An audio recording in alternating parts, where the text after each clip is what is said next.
Hello! It has been a long time since there's been a video on this channel that wasn't a clip of music from a game or show no one has ever really heard of that I uploaded in order to make sure there was actually a place on the internet for it. But in my life, whenever I run into something that is significant to me and has a hold on my fucking soul for several hundred hours, I like to commemorate it in some way. Age of Wonders 4 is that experience. I received it early 2024. I didn't start playing it until November 20th, 2024. And ever since then, it has, with of course a few exceptions of multiplayer experiences, been the primary game that I play. I'm the kind of person where when I'm playing a game, it is the game that in terms of like sitting down and I'm gonna complete this and I'm gonna do everything and gonna grind it. I like one game to be like that, and then other games I play occasionally with friends to kind of maintain that mental space. As of a few days ago, I completed every realm in Age of Wonders 4, and I'm going to go forward with this assuming you know something about the game. Although, in my rambling way, I will probably discuss things outside of the scope of the video because I can't help it. I'm a chatterbox. There are story realms, there are normal realms, there are about 29 of them. You give me a list, you give me fucking JPEGs on that list of things, and I'm gonna want to complete that list of things. I'm not a completionist in the sense that I'll grind for achievements, but I am a completionist in terms of as long as I am still with it, my natural inclination is to complete all of the content presented in the game. It has taken a long time. I have, at the time of recording, 475 hours in the game.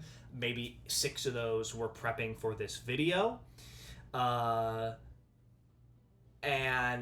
this is just naturally inclined towards a ranking system of some variety. I'm just going to go off of the cuff. You're probably going to hear me hit my desk. You know, this is not going to be the most professional video of all time. But before I get started, I'd like to talk about some things to keep in mind. So, like I said, everything started on November 20th. That's when I first started playing the game. That's after the Tiger 1.1 update, and more specifically, and what's important about that, pretty broadly, is the hero rework, which used to be the most broken things in the game from what I understand. I have no personal experience with the hero rework. This was obviously also far after the astral rework where summoning wasn't literally God, right? So I have no experience in those previous eras of the game, and everything up to right here, which is the Realm of Immortals, was pre-Siege rework via the Ogre update, and those that are familiar will know that that is massive. A massive update, right? So all the story realms and some of the side realms were done before the Siege rework. To give you just a quick rundown of what that means, Sieges used to have this massive problem where a 4X game having garbage sieges, what else is new? It wasn't so much that they were garbage, but to give you an example, they were more or less just battles, normal field battles, because you could invest a bunch of resources into, I'm going to get this fancy catapult, I'm going to get this enchantment, I'm going to get the Whispers of Insanity on all my enemies at the start of the battle, but with all those defenses, like for every one fancy defense you could spec into, there were 3 different ways that any build of any empire could just have an ability that says, get rid of all battlefield enchantments, get rid of all siege defenses before a battle starts, specifically in relation to sieges, not field battles. So all of that would amount to essentially, okay, it takes me 11 turns to break this siege, because we're pre-siege rework. All that stuff was recalculated as to how like fortification health was calculated. And I have this unit, or I have this enchantment, and now it's just a fight on a normal battlefield with walls, kind of, right? So sieges were a lot more of a time sink and a lot less impactful a thing, right? A city having significant defenses was not something you even really thought about as long as you were playing the game well. And that may play into the rankings in a subtle way of like legitimacy in the current day. You know, something like Grixolis, which is famously, or at least supposedly famously difficult, right?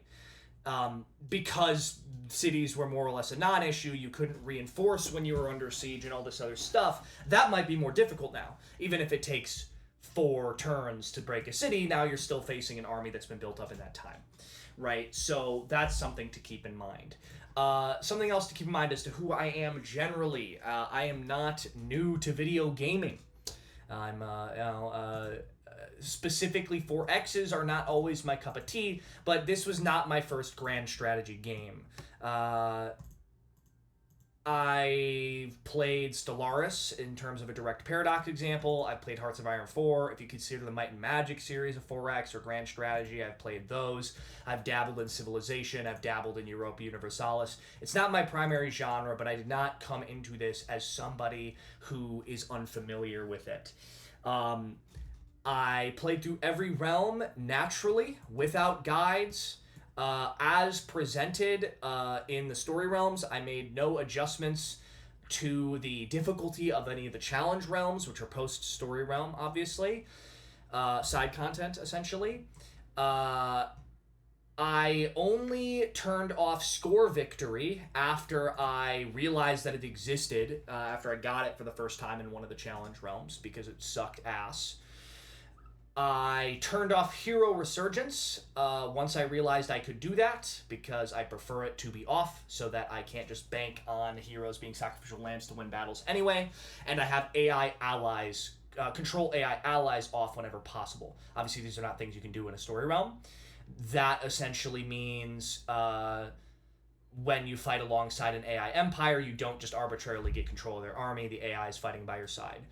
I preferred that just for the roleplay potential. I did not play this game as a min-maxer. I played what empire I wanted at the time, regardless of how optimal it was on the map. Occasionally, I did play optimal ones on the map just by coincidence in that way. I acted as I thought the empire and character I made would act, and engaged with the diplomacy system in a similar manner. Whether or not this caused levels to drag on at times was irrelevant to me. So I played this game like a big nerd. I took the roleplay opportunities that are present, have been present, and continue to be improved upon, even with the customization options coming in the Pre-Archon DLC, very seriously. Even though some of my factions, as you'll see, are a joke. I mean, like literally, they were made to be stupid. Is there anything else? Yes, I first tried every realm except one, which I had to try a second time to beat, and no, it is not Grixolis.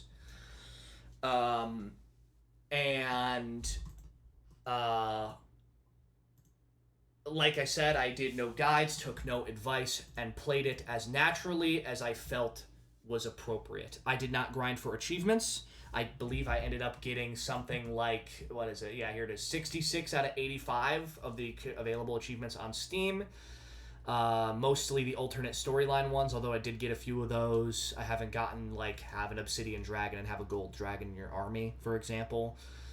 So, at no point did I go about this with the perspective of doing everything that there is to do. I set natural boundaries for myself in the sense of, oh, I haven't done a Chaos Magic victory. I want to do a Chaos Magic victory. Let me make a faction based around that. So I've done every Magic victory. I've done plenty of military victories. I did a Seal victory. I've done some expansion victories. And again, unfortunately, a score victory. I have played every possible origin at least once. So feudal, high, etc., including the feudal pre-rework.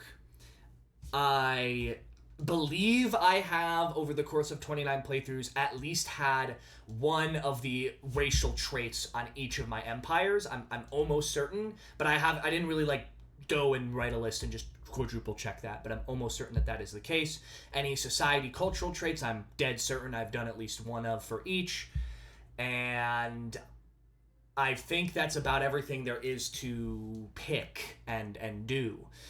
I have a pretty clear picture of what is and is not good in this game. The truth is that Age of Wonders 4 is a not unbalanced, but like in the same way that high level TTRPG play is technically unbalanced because you have the power to fucking flatten mountains, right?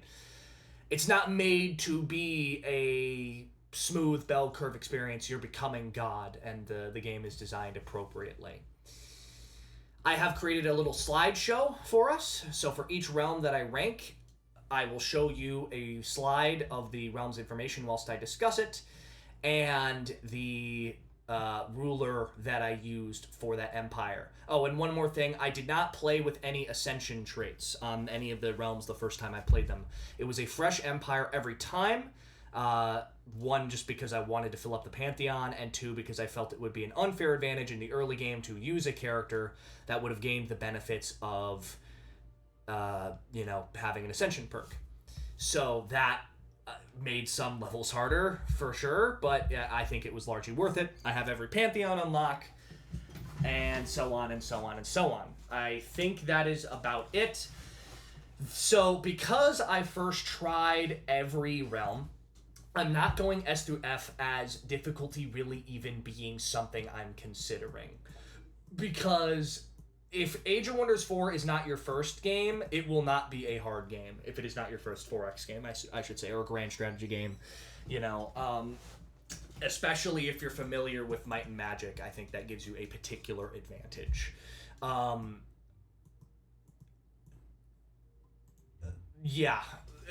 I don't have an exact, like, S is this, A is this, B is this, C is this, D is this, F is this. It's more so, I think, a track of, do I think there's anything that could be done to make it better? Do I think that it invites roleplay opportunity? Do I think that what it gives and takes is clear? And more specifically, how much you have to kind of bend yourself over the table in order to work through it, because the line between a game challenging you and forcing you to be and forcing you to, like it's Jigsaw, forcing you to stick your hand in a pile of hypodermic needles in order to beat it is fine. And I have a very high tolerance, but that does not, for me, it's not going to inform my opinions. I believe, I'm just double checking, I did take notes. I was a very prepared boy. That should be everything. Oh yeah, and obviously I played with no mods. Like, I don't even think I need to say that. I haven't downloaded a single mod, even cosmetic, just in case, there was a secret shadow buff, Baldur's Gate 3 armor cosmetic mod style.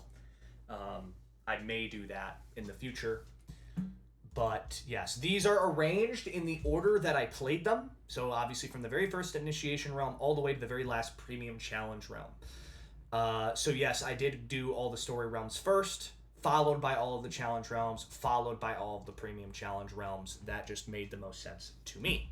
So, without further ado, please subscribe to my Patreon and my Raid Shadow Legends advertisement, and my Honey and my Tubi and my level 100 Mafia boss, and so on. Let's get started. So, the first realm is the Fields of Rebirth. It is the tutorial realm, and for that, we got our amazing slideshow here. Thank you. For that, I played Ozdouche Mountain Eater. He was an industrial empire. You can see it right here. There is not... So, it's the tutorial realm. There's never really a lot to say about the tutorial realms in 4X games. The really, like, the only one I'm really thinking of that even tried to do anything interesting was maybe Total War Warhammer 3's Ursus tutorial campaign. The Fields of Rebirth have an ability that you cannot even give custom realm, which is that high tier infestations do not spawn. Although I may be wrong on that because I've played custom realms with friends, and if Harmonious Lands has existed, I've never picked it because why would you do that? You have two potential allies slash enemies. I believe it's like a frog and some like paladin. I don't quite remember. This suffers from a bit of a memory issue. When I first played this game, I took a small break from it because it's not huge on tutorializing. This is a game that you figure out as you go, more or less, I think. Very natural improvement in terms of gameplay experience and how you get better. But you spend most of this kind of stumbling around. You know, I had no idea what I was doing. You know, didn't know what was optimal, didn't know what was good, didn't even know that ambitions were a thing you can select for a ruler, as you can see. So the Empire I picked didn't really have an impact on the gameplay experience, and the Fields of Rebirth don't have a gimmick. They're just very generous. They're very blasé. And ironically, I think that's almost not what I would do for an Age of Wonders, for an initiation realm. Because some of the best things you get in these levels, story or challenge or otherwise, are the choices that you're making, and not just literal decisions of like a storyline is happening, which thing do you decide that will determine the rest of your match. There are generative stories, intrigue events, and so on that help inform the kind of empire that you're making and what their identity is, and just like the individual story of that realm, you know, even down to like a preset enemy or something can inform the strategy and the specifics of it. And Fields of Rebirth is ironically kind of unique in that it is the only one that really doesn't have a gimmick. It is literally just, here is the video game. Asdouche Mountain Eater wasn't a man ruling an empire, although maybe he wasn't ever going to be because I was a goober that was like in a weird medical state at the time and not really sure what I was doing. But even if that wasn't the case, nothing about Fields of Rebirth helped you decide what kind of person or empire you were making. And I don't think I struggled at any point. And that's fine. It's a zero scenario thing. So I would put it I think I'm just going to put it in C because it just needs to be more. It doesn't need to be less of what it is in order to improve, I think. And really, I only come to this position as someone who maybe it is overwhelming to have to figure all of the mechanics of the system if you are someone who is not hashtag epic gamer or something, right? Yeah, I it's a tutorial level. I think standards are generally lower for those. I more so just believe that it could be better. Closer to the letter as we go, by the way, means better for the tier. So to the left means better. If I put like this here to the right of the initiation realm, it will obviously mean it is less good and so on. Okay. Next up, we have the Valley of Wonders. For the Valley of Wonders, I played Vorash Elotep of the Void Brood. As you can tell, I went through the effort of being hilarious. I'm of the opinion, just straight up, that this should be the tutorial run. I mean, I can't say that I came within danger of probably losing. Some of that might have had to do with the fact that after I kind of got used to things a little bit, I made a character that was of the newest Umbral DLC at the time and just wrecked shit, you know? Umbral Disciples are very fun. played a very deeply evil bastard. But I struggle to see why this would be overwhelming an option. So in Valley of Wonders, you have yourself, you have the first elves, or not the first elves. You have this elven faction. They end up being very significant over the course of the base story for Story Realm 1, and you have Yaka, who is practically one of the mascots of probably the series, if not the game. He's a fireman. He's evil. He likes burning things. It gets him off. It's the standard fare. And you're presented with an option to either work with the other faction, goodies, and team up against evil Yaka Man, or say fuck you to both and fight both, more or less, I would assume. I would have stuck truer to the idea of what the Void Brood was, which was eldritch evil bastards, and maybe said fuck you if I was a little more confident in how the game worked. Admittedly, at the time, picking this is the default story, where it literally recommends this is the default story for this level, which no other level does, I don't think. I probably wouldn't have done that and had a bit of a harder time if I was a little more confident in myself at that point. And that's another thing as to why I think it should just be a tutorial, because it's still taking the extra step to saying, hey, this is the intended experience, this is the default storyline, after you've already kind of stepped away into, all right, I'm going to start playing the game now. And Age of Wonders games do not last short amount of time, at least for me. I think the shortest game I ever did was like 69, 68 turns. And that was still a few hours, right? Like, you don't, 3-4 hours or something, right? Like, that's, when I really first got consumed by this game, I was doing like 2 games a day or something, but that's just because, 1, the story realms early on are meant to be completed rather quickly, and 2, story realms are chock full of very blatant alternative win conditions, where your goal isn't to actually conquer this empire, it's to go get an artifact, or it's to go free an NPC and then attack a capital, or so on, right?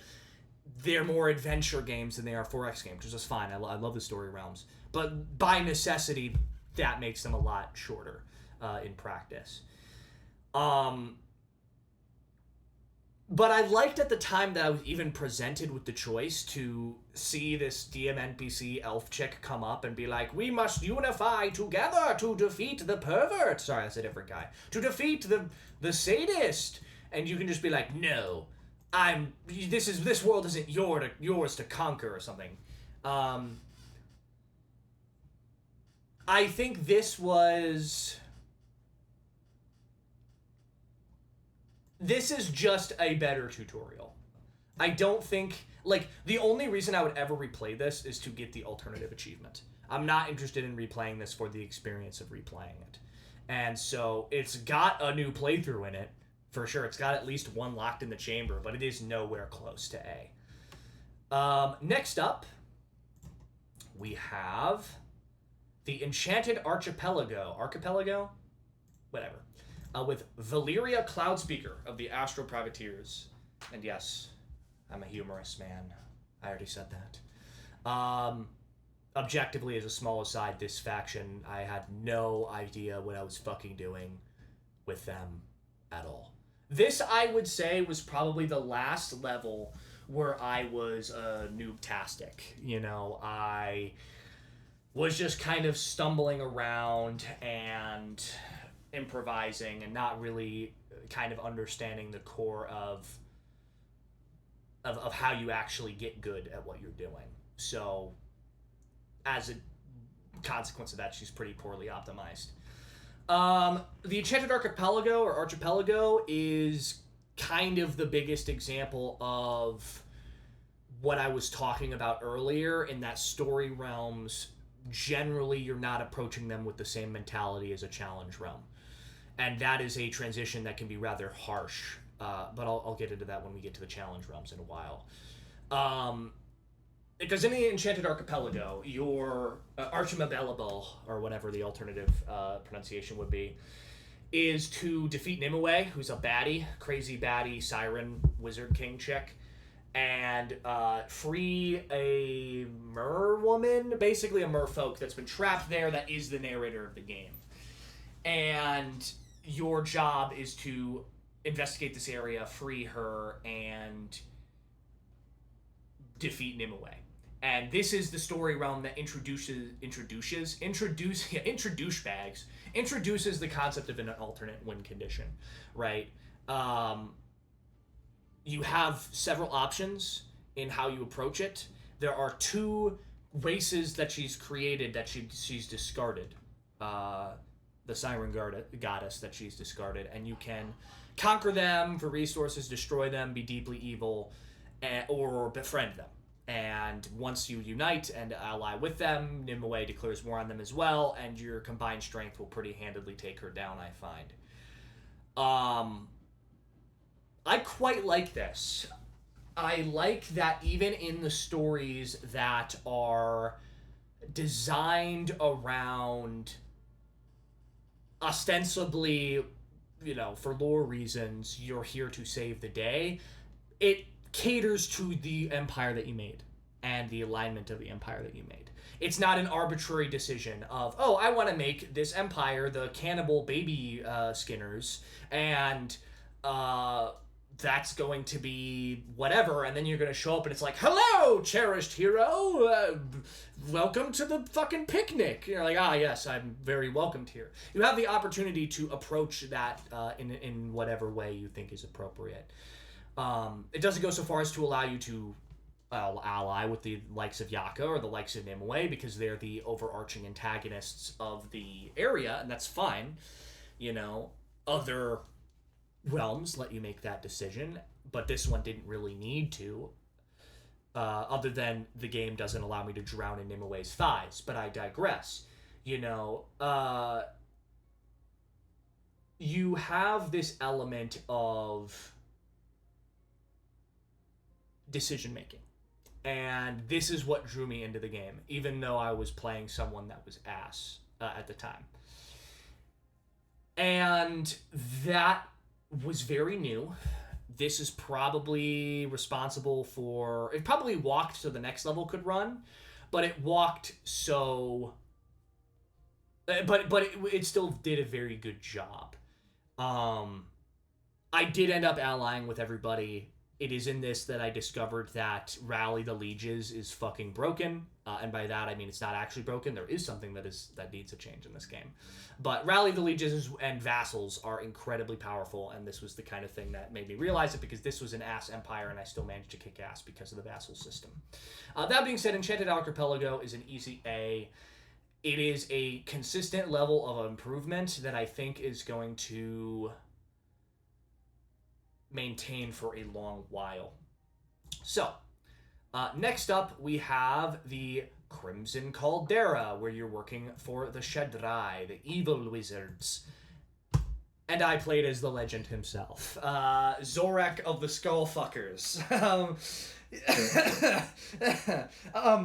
The level basically, it pitched like, you're going to be going into hell, made it very clear through the Domain of Mayhem and all these other things, like, you're going to have to be savage and evil in order to survive this place. And I went, bet, all right, let's do it, thus the Skullfuckers were born. You give me a task and I'm going to stick to it. Caldera is, I think, the skill check. It is the... It is the check of if you have learned the fundamentals of the game from the first 3 levels, the Initiation Realm and the other 2 story realms, right? On Caldera, you are surrounded by a bunch of mad empires that will attack you on sight no matter who they are, and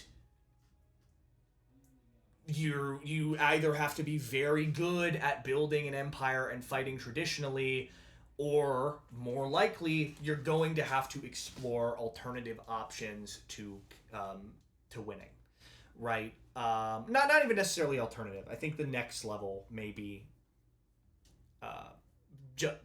puts that lesson a little bit harder.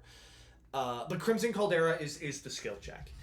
I had a lot of fun in the Crimson Caldera. It provides a lot of options to just fuck with your opponents, to play at their strings and puppet them around and exploit their weaknesses, right? You know, you're right next to a hedonist who likes to bone, and you can decide to bone even harder than him and get some drugs to make him surrender so you can find the artifact that is the whole reason you're here. And this has the prince, the demon prince, who is particularly tough to deal with. Admittedly, if there's any story realm I want to replay just to get a more accurate picture of, it would be the Crimson Caldera, because I relied on auto-resolve really heavily in the Crimson Caldera towards the end against the prince, because I was just getting incredibly lucky on it. The main thing is I prefer to do manual battles whenever possible. Unless it's literally cleaning chaff of like one skeleton. The whole point of playing this game and investing in your units and your resources is so that you can fight these massive battles and cast these world spells and battle spells and see all the work you've done manifest on the individual units on the screen. But I was not able to win manuals, and I was able to win auto-resolves. And this was kind of the only story at realm, or any realm at all I actually played, where auto-resolve was preferable to manual. It usually 9 times out of 10, if a game told me you're losing the auto-resolve, I'd go in and just win the manual resolve. Once I got good enough at the game, of course. This was the only situation where the Demon Prince, probably because of my lack of experience, was the exact opposite. That guy was fucking insane. So now, knowing what I would know, I would certainly like to go back and properly bend this fucking thing over the table. But, I mean, no notes. I think... Would it be biased to put this in S? No, I mean, here's the thing. I have to put it in S even though I think that it's going to be a low S, because it is the level that made me stick around, right? Like, hang on, move it away from my mic. Very unprofessional. After I played this game, after I played this realm, it was the only game I was playing. You know, this capacity to just play a bastard, to have fun, to play with your food a little bit, if that makes sense, you know, to make decisions and have them have a tangible effect, you know. It wasn't until later levels that I would come to really appreciate the diplomacy system, because, you know, one, in story realms, you have a lot of preset alliances, you know, and how robust and amazing the preset system is in this game. The diplomacy system is in this game, in terms of AI actually acting pretty consistently and being able to reason with them, and some being, you know, it's just incredibly robust for a diplomacy system. You know, this level really made me appreciate the decision making that was allowed, the fucking bastard it allowed me to be, and just the just straight up fun that it could provide. So it has to go in S for that. Next up, we have... Also, let me just double check, because I have a... Yeah, okay, cool. I have a song. You can hear I have a playlist going. I just want to make sure that this doesn't end up being longer than the video, which it might end up being. This might be a very long video. Let me just add something to the queue real quick, just to be safe. If we manage to go through all of this, you guys get to hear... let's see what's on here. Yeah, you guys get to hear... Yeah, you guys get to hear Laser Blazer if this video goes longer than 2 hours. So, you know, here's hoping it doesn't. Okay, so that's the Crimson Caldera. Next up was the Eternal Court with Sugar Bumpkins of the Gingerbread Crusaders. Relentless Crusaders was kind of irrelevant here, I'm going to be honest. I wouldn't get a lot of more experience with the Relentless Crusade process until I played a later challenge realm. But the Eternal Court is, I think, what I was talking about in Crimson Caldera, where that's the skill check. The Eternal Court is your capacity to step back from the traditional mindset of grand strategy. In the Eternal Court, your goal is to free, I believe his name is Antioch, this guy from the curse of a spider wizard, right? And you have the elven necromancer, you have his goth evil wife, and you have the woman responsible for the illusion. And these people, at the very least, the man and the elf and his ex, right? At least those two start substantially stronger than you. And because they're necromancy builds, they're going to continue ramping way past your capabilities for a very long time. I have broader opinions about necromancy, but trust me, we'll get there. Your initial instinct and what's been tried and true the past 3 realms of, okay, I'm going to build up my forces, I'm going to make allies, I'm going to do this, I'm going to do that, and then I'm going to bonk, bonk, bonk, is explicitly not beneficial here, right? In the Crimson Caldera, you have a softer limit of you do have to beat the shit out of the Demon Prince, but you can use alternate maneuvering and diplomacy and roleplay and stuff to alternatively defeat your opponents other than the Demon Prince. In this situation, you're not here to conquer. You're here to free that man that I mentioned from his illusory curse, right? So he can join the good guys. You know, one of the achievements I don't have is for just deciding fuck you and punching everyone to do it. That is exceptionally difficult, especially for someone who's just not good enough at the game at this point, I think. So, you have to take down the person who has the curse. You have to free people from certain prisons. You have to go to notable landmarks under pressure and probably at war with multiple people if you haven't been doing your diplomatic and economy game right. You are more an adventurer in a story than you are an empire trying to expand. And this is the check of, can you step outside of that mentality to go and do these alternative objectives that will win you the game otherwise? Obviously, once you start getting into the side content, there really isn't this kind of option, but the fact that this game presents the mentality to kind of eschew it in this level, I really, really appreciate. Like I said, yes, I think... Yeah, I'm going to put this in S as well. Because... Better than the Crimson Caldera. Because it reinforces the ideas of the game. You know, like... Some people play Age of Wonders 4 and only play multiplayer, and I think that's legitimately a mistake. You know, because you get such a different idea of what the game is when you've desynced for the 1000th time in a row, and what's good when you're playing against other people or with other people and other stuff. You're not getting the actual, like, ethos of the game. You know, and that's how I got so good at the game, is I became one with its ethos, so to speak. And you can't go wrong with goth baddies and elf. I don't know. Like, it's just... Yeah, no, it was cool. I had to make a lot of sacrifice plays in order to get him out of that situation. At a certain point, it was just me and a rogue army going to complete the last objective. I had a great time.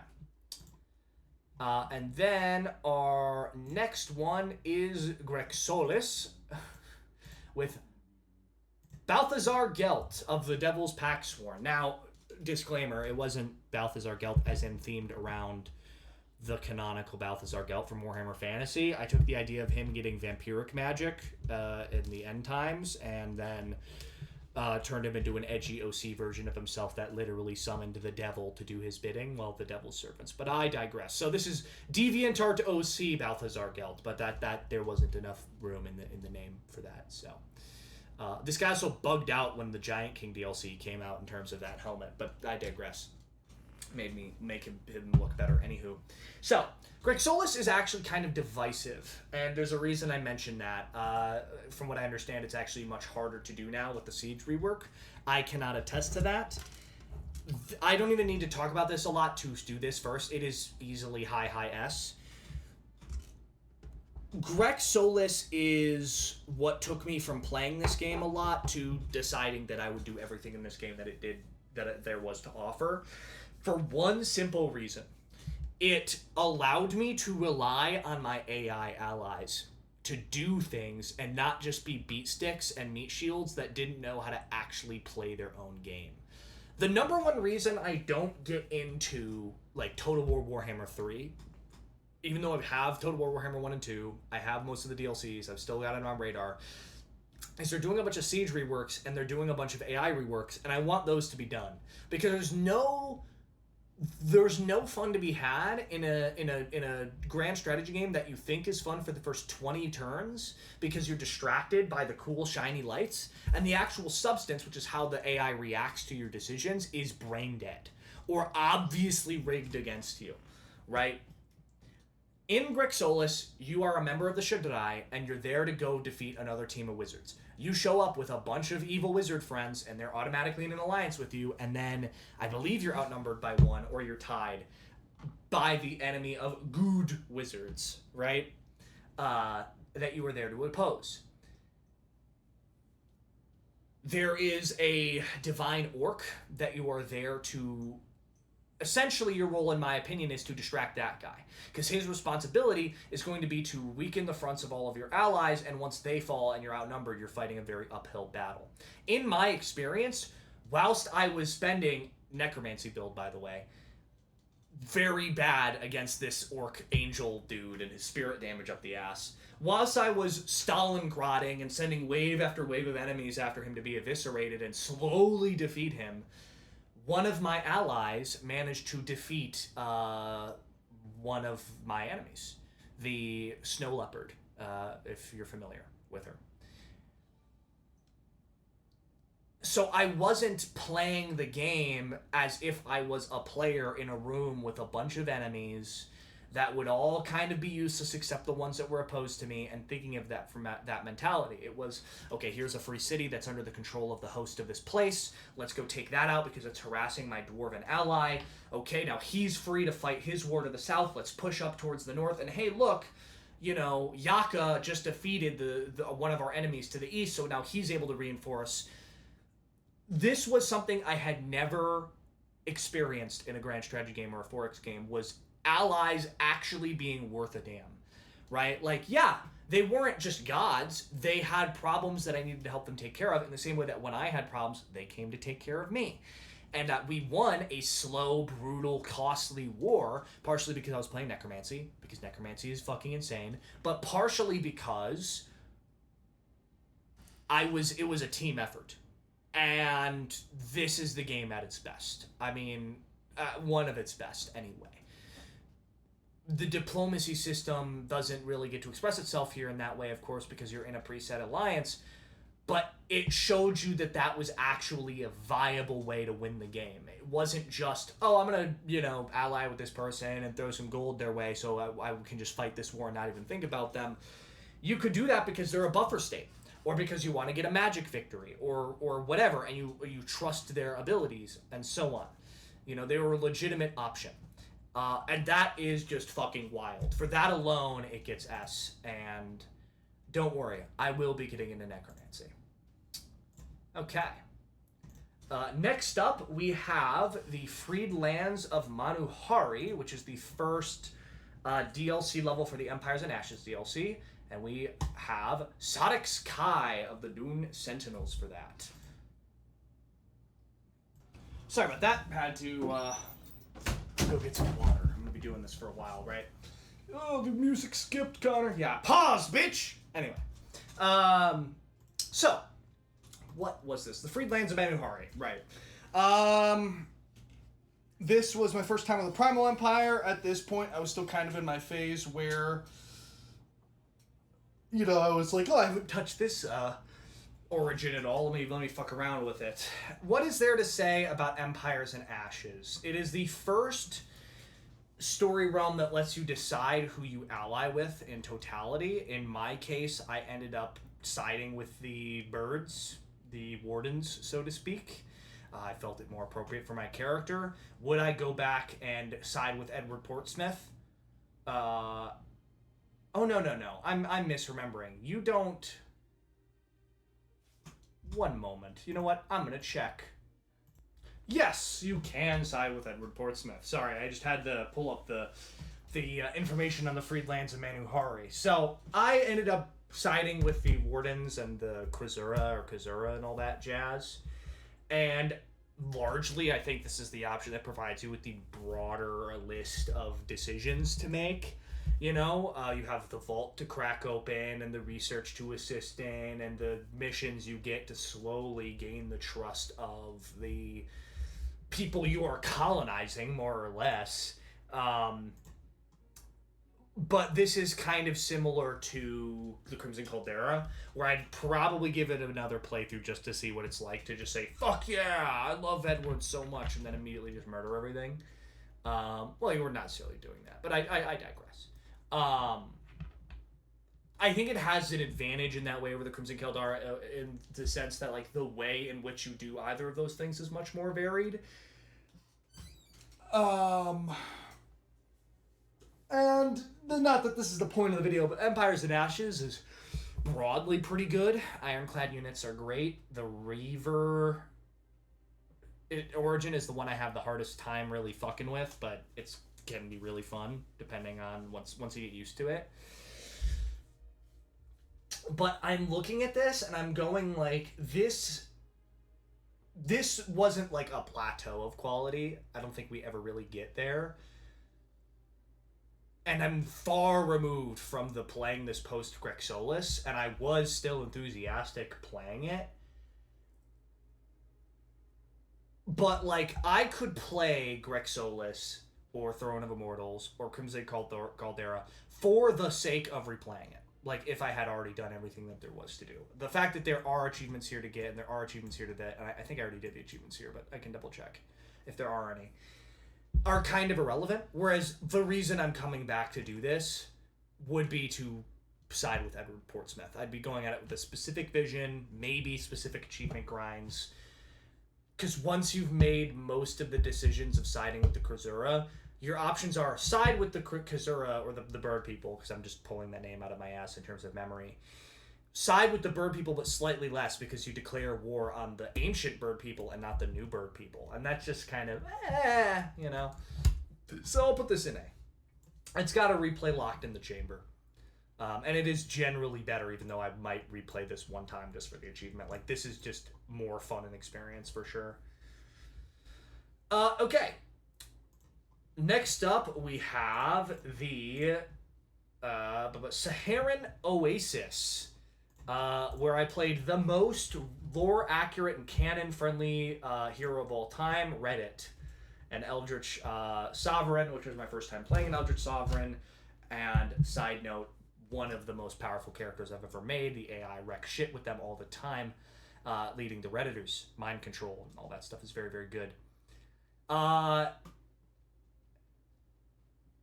So the Saharan Oasis's entire point is to introduce the seal victory as a concept. And as such, how good it is kind of relies on how good the seal victory is. The primary issue is that the seal victory is only marginally better than a score victory. It's essentially an expansion victory, where you're sitting on your seals, and occasionally the seals get attacked in an effort to dislodge you from them, and enemies are obviously going to try and dislodge you from them themselves. And if you get enough points, you win. That's like, it's like an expansion victory, where you build your fucking outposts, you put your expansion unit, your unity beacons on there. You put your armies on there, you fight off the partisans when they show up. Occasionally the enemy's going to go there, you're going to fight them too, and you're going to eventually win because of an amount of turns that pass. So it's only kind of distinguishable because they're already fixtures on the world that everyone kind of fights over, and that it's not that great. As far as story realms go, between like the three sections, you have main Empires and Ashes and Eldritch Realms. Like, Empires and Ashes are literally the worst by far. They're not bad, but it's a thing of like, the primary story of the game moves the story forward. Eldritch Realms builds off of that. Empires and Ashes is like a spin-off from the main thing. It's not like super related. You learn some details, but what it talks to you about is like Edward Portsmouth and the fact that we use world seals to help settle disputes in Mage Haven. Like, it gives you a view into like their society. And so that's not bad, but it's just not great as far as an overarching story goes. Saharan Oasis is kind of just not great. I mean, it's not bad. It's not detrimental. Edward Portsmouth still shows up, and he is your explicit enemy in this circumstance, if I recall. But you know what? I'm going to double check that as well. Small correction for the nerds. It is not that you side with Edward Portsmouth in the original. You side with the Commonwealth remnants. I don't think he actually shows up, but I digress. Because I was like, I thought that was a little weird in terms of plot progression. Like, not a lot happens here.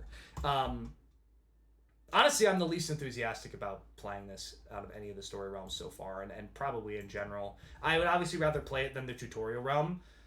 Replay it than the tutorial realm. I guess I would achievement grind, but I'm not looking forward to that. Because I have to do a Seals victory, pretty much. Yeah, you have to do a Seals victory, and that's just it's just not great. This game does not hit 100% of the time. They've missed some swings, and Sealed victories were more or less one of those. You know, like, what an amazing plot. It's like, in terms of plot progression, you have, like, the introduction to the God Ear, you know, intervening with Shadrai moves, you're finding an ancient artifact, you know, it's this massive battle of ideology, and then, you know, a really cool side story about, like, oh, these ancient people who are being rediscovered, and we finished that story with essentially Quidditch. Like, this is how God Ear resolved their disputes. Like, who cares? Like, Edward Portsmouth shows up, and that's cool, but who cares? Okay. This video is going to be so long. All right, that's fine. I'm not in a rush. So, however, yeah. Next up, we move on to the Eldritch Realms videos. Eldritch Realms. Mm-hmm. And we've got Tharukath, who was played by Mithrax of Many Tellings, leader of the Wukai. This was the worst ruler I ever made. Still is the worst ruler I ever made. Perfectionist Artisans is really good if you play as a Giant King and don't suffer the consequences of it at all. It is terrible in every other circumstance, and especially terrible in this case, in the case of Tharukath. Also, Devious Watchers is incredibly mid. Like, these, just mid. Absolute mid. This is a return to form. Tharukath is something I would replay tomorrow, because immediately, what do you get when you launch Tharukath? You're locked in this Eldritch prison. You get a decision of the kind of ruler you were before you were captured in the Eldritch prison. And depending on that choice you get a permanent buff for the rest of the game. That already incentivizes you to play as a champion, a wizard king, a giant king, and a dragon, and see what happens when you go into Tharukath. Because when I played as a dragon, you got this option like a dragon option that gives you a bonus against lower ranking creatures for the rest of the game. That's just fucking awesome, right? Like I said, the role play potential is huge in this game, especially in this first Eldritch Realms level. And it only gets better from there because that alternative win condition mentality that you kind of see in Throne of Immortals, not Throne of Immortals, in the fucking the Eternal Court, is on crack here because you're in hiding. You get discovered too early in this game, you will get swarmed by either the Spy Master or the fucking servant of the Eldritch Gods. So your entire gameplay loop is staying hidden. This is the level that I had to restart because having invested in a certain way, and by the time I got discovered, I would have had to go back like 35 turns to really do anything about it, and that was like 15 turns away from the start of the game, so I was like, fuck it, I'll restart over from scratch. This is a hard level in terms of if you are the kind of person that if you do something and it works, you're going to keep repeating that in future playthroughs of that game. If you're an optimizer, you are going to get your ass beat by Tharukath because it is asking you to think fundamentally differently about how you approach the game. You know, it's also a question that asks you to roleplay in a moral sense, right? Do you side with the corrupted evil elf people that want to take over, or you know, to get out a little bit easier, or do you just take them all on, right?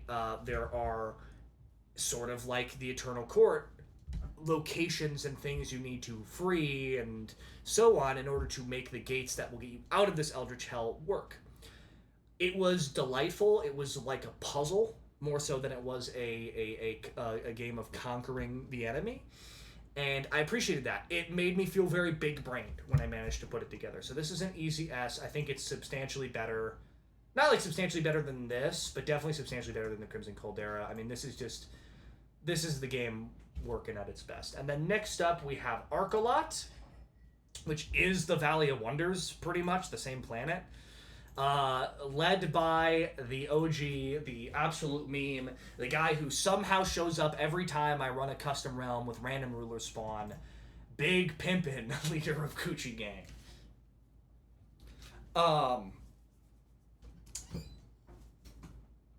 Okay. One moment. Okay. I'm back. I love the pause button in OBS Studio. It's so good. What is there to say about Arcolot that isn't just me glazing the game? Eldritch Realms in general is phenomenal. The same thing that happens in the first Tharukath and Arcolot, you get a turn 1 event that lets you decide how you have survived, how you've resisted, it reveals the underground, you can get an extra hero, and so on. Arcolot makes sense as a climactic conclusion to a DLC looking at you, Empires and Ashes. You know, Lithil Nightweaver, who Sundrin Ilyak, or whatever, has been pretending to be for all the base game, is revealed to be the servant of Urath, the eldritch god of being a dickhead, right? And she's here to blow up the universe, right?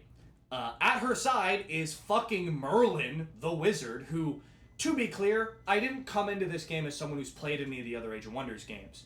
I didn't even know that the Age of Wonders games were on Steam. Now that I know this, when I'm finally done with Age of Wonders 4 in 10,000 years, because it's a Paradox game, it'll never end, when, I may dedicate some time to buying Age of Wonders 1 and just defeating Age of Wonders 1 in every way, and then I'll dedicate some other time to Age of Wonders 2 and all that. I had no idea that Merlin was so important to Age of Wonders 1, I believe, or at least most of the early ones. It made me do some research. Because I saw him and I'm like, Merlin? As in Merlin the Wizard? Sure, let me Google that a little bit, right? And him being made an antagonist and all this was heart-wrenching, and we obviously don't have a resolution to that other than him fleeing.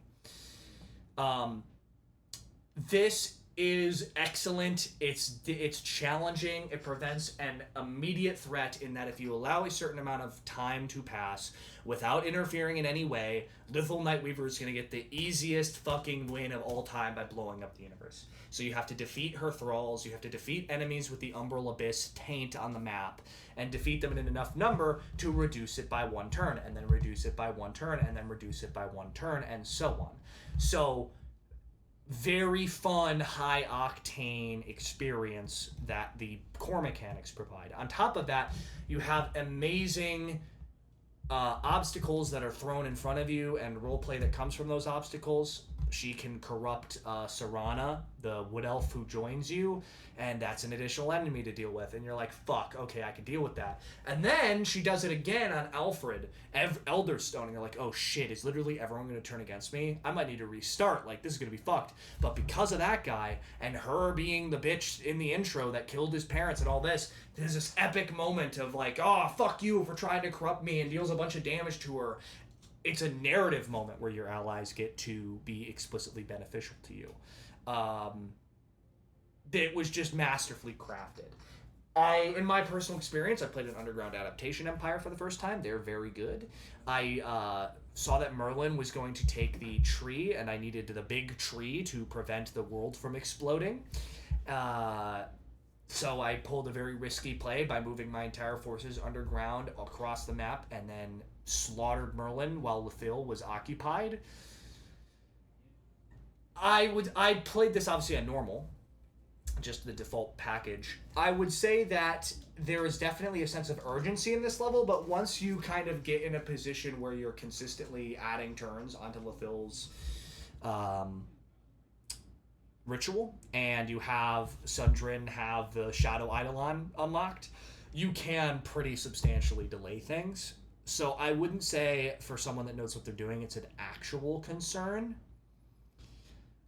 but there's nothing about this that you can cheese. It forces you to play by its rules, and I really do like that quite a bit. It's better than Tharukath. I mean, it is just a very good conclusion. I don't think...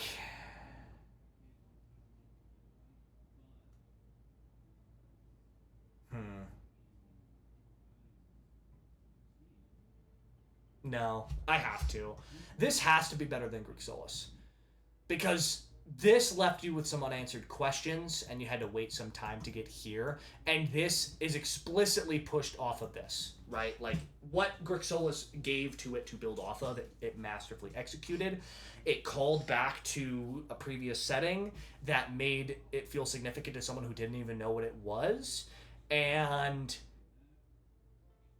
it put a little bit more pressure on you than I would say Grixolis did, right? Only really towards the end do you not have to think about what you're doing. You know, at a certain point in Grixolis, son of a bitch. Oh, thank God it all saved. Whew! Oh man, hilarious fib. Only like at the end of Grixolis, when you've beaten all but one of the enemy, and you're, you know, bearing down on them with 7 armies from each ally, are you like, okay, I'm gonna go to sleep and just kind of pass the turns on this. You never really have the capacity to do that here.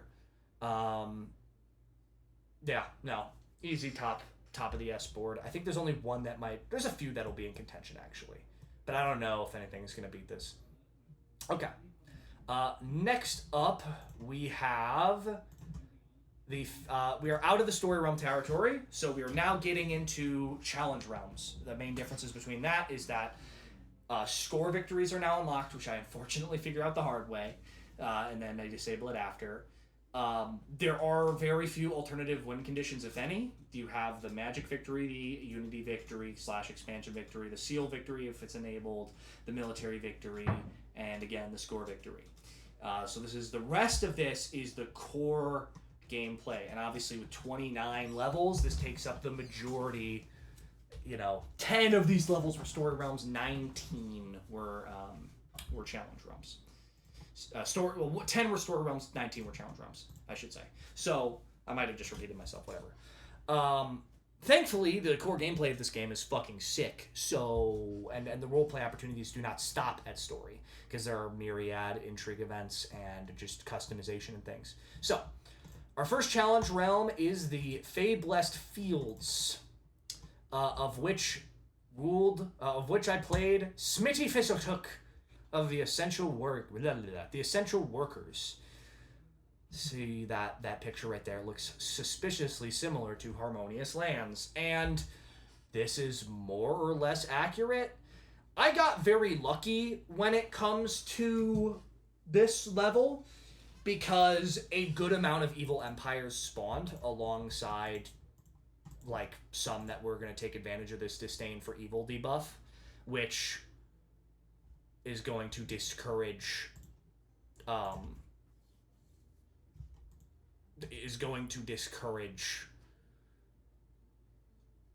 being a dick, although you can still definitely be a dick, just have a good time. These are generally more important now, because like story realm specifics on the challenge realms are going to be details, right? Like maybe you're going to have a harder time healing, or you're going to be, you know, dealing with seal victories or a different kind of enemy. But like the reason you remember these is very rarely what's going on in the realm screen before you start the game, right? That's just going to tell you who the enemies are and some of the specifics. Whereas these are now substantially going to impact, and even to the detriment of some, the experience of playing the realm.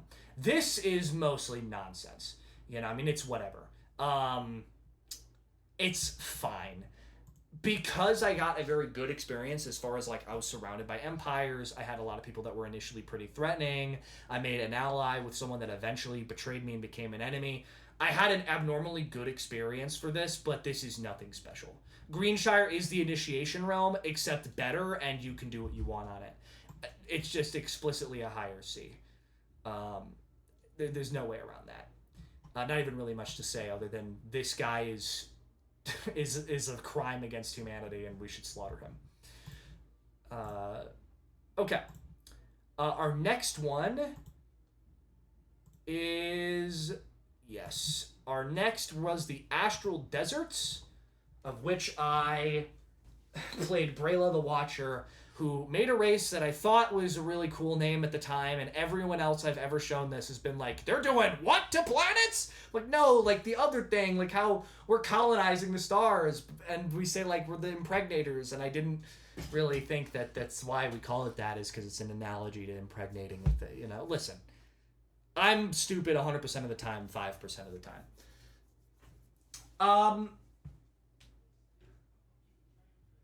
Brayla the Watcher, I played this as a proper isolationist. This is...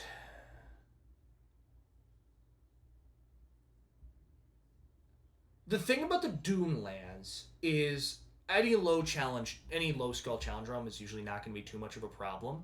Out of all of the low tier, I would maybe even say up to the second skull tier, the Dune lands are pretty difficult to navigate if you don't have a place adapted to the desert. Obviously, as you can see, I made a race that was adapted to the desert, so I didn't have as much of a problem. But the Barren Oceans come with a pretty brutal combat debuff. The most brutal you can get before you start getting to stuff like Volcanic Heat that prevents you from healing in the overworld map. Because 99.9% of the time, your healing is going to come from, unless you're a very high order focused empire, going and finding a place to get 70 billion hit points a turn in the overworld, right? Which is good. You need armies to be able to be killed. So even as someone adapted to the desert, I did have a bit of trouble with the Dune lands. Not like to the point where I didn't enjoy it, but it was just something to keep in mind, where depending on an invasion's angle of attack, I couldn't defend as readily because I would have to spend more turns that I can afford moving through dunes that would, if I got into a combat in there, God forbid, everyone's going to be blinded all the time.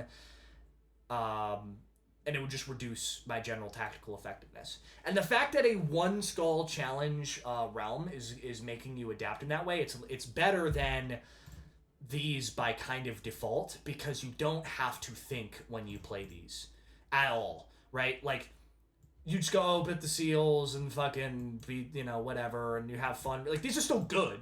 C is still handedly very good because you're still playing Age of Wonders 4, but in terms of what it actually individually provides, this is slightly better. I would put this in B. I don't think it would be better than this, though, because, like I said, low skull, it has a pretty low ceiling. I can imagine it being a little more frustrating, although other people's opinions can suck a quad, because I'm objectively correct.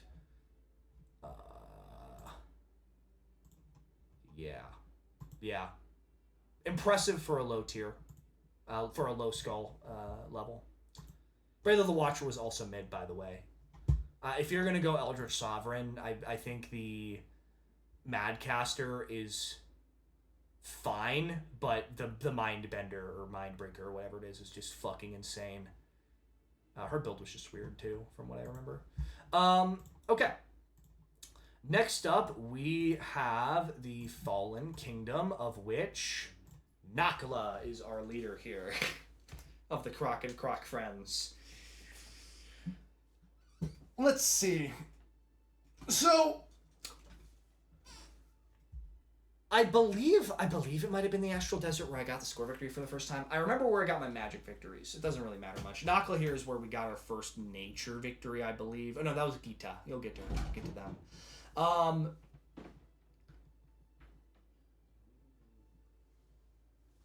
The Pretender. So here's the thing about the Ruined Realm is we can finally kind of dive a little bit into the diplomacy system and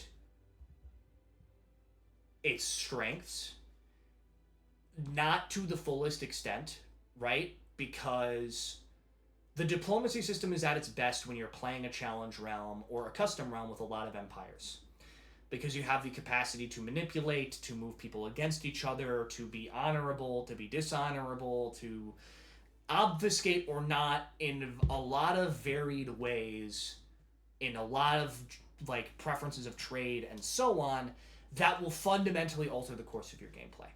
You know, especially because the AI can be relied upon to actually act in a way that isn't stand and be stupid and do nothing, unless you've basically vegetated their empire to like one city in the corner of the map or something, right? Because they're just spooked at that point. These maps like the Ruins here, the Fallen Kingdom, where you have a preset amount of empires no matter what you do, were very hit or miss. With the Pretender Kings, you had two other empires, the Pretender Kings, one of which is a military focus and one of which is kind of not.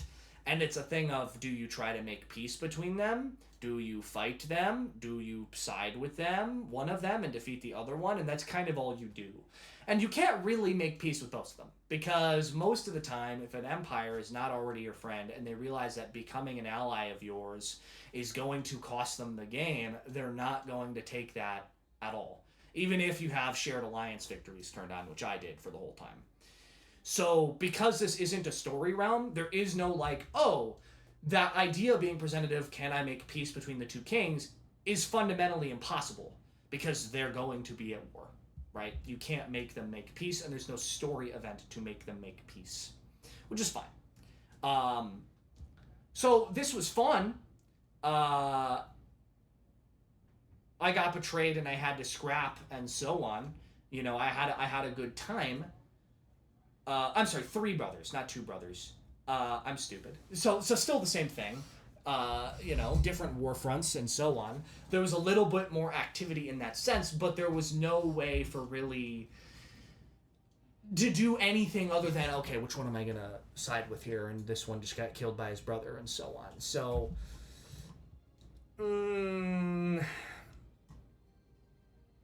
this one was probably a bit of a miss, but it was still Age of Wonders 4. I'll give it... No, I don't think I get anything from this that I haven't already received. I could like appreciate the geography of this. It's a high C. Okay, next up we have the Deep Dark Realm, of which I used one of the most powerful creatures I ever built. Definitely top 4, top 3 most powerful, maybe top 5. Ukram the Ascendant. And I did the Deep Dark Realm. He's a bit of an edgelord, if you can't tell. Oh, that's interesting. Did you get cut off from... Oh, no, you can't. You just can't see the toolbar. That's good. You can still see the shit at the top, so there's that. Oh, well. I won't have my midget porn up here. Sorry, guys.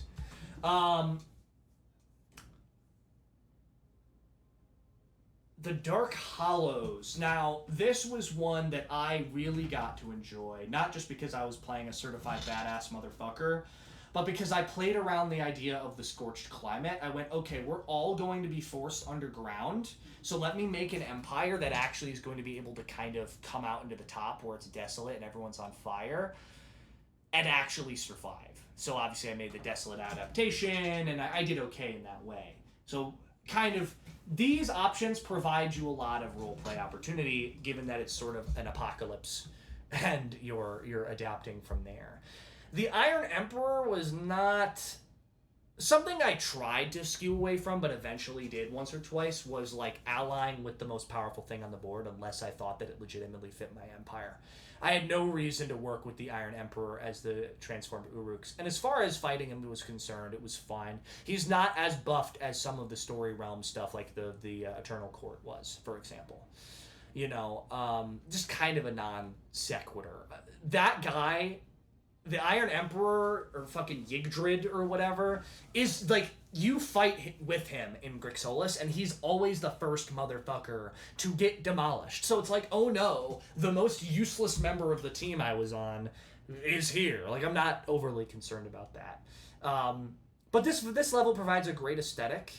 Lightless is something to keep in mind. You're gonna find yourself going back to other saves and approaching situations if you don't have a way of predicting how and where your opponent's going to move, because you're probably not going to have the division to kind of get the information you need. I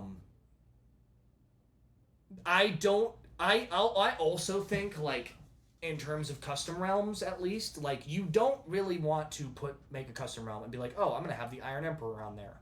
The slot of which preset person do you want here is almost always going to be empty, at least in my experience in custom games. So it's like, I don't think it's samey because there's no other level that I would play where I would fight the Iron Emperor again. But the experience of fighting the Iron Emperor was nothing special. You know, I united with some people. I was playing the most busted hero that I played at the time, probably beat by only one other hero. This guy's probably top 3. I mean, fuck. There is no overselling how strong I think Order Shadow is as a combination. It is just crazy. And the next DLC is giving us Shadow Order tomes, by the way, in case you needed to be more ridiculous. But I digress. Yeah, I mean, this is an easy B. Yeah, this is an easy B. I would play this again. I just am not, like, not blown away. Everything that's, like, everything above the Fablest Fields, I could imagine now. Everything above this, I would play maybe one more time. This is everything above the fucking Oasis, really. I'm okay with not touching these again. Oh, boy. All right. Next up, we have... Next up, we have the first time I ever actually got frustrated with this game. Not even necessarily because of any core gameplay loop.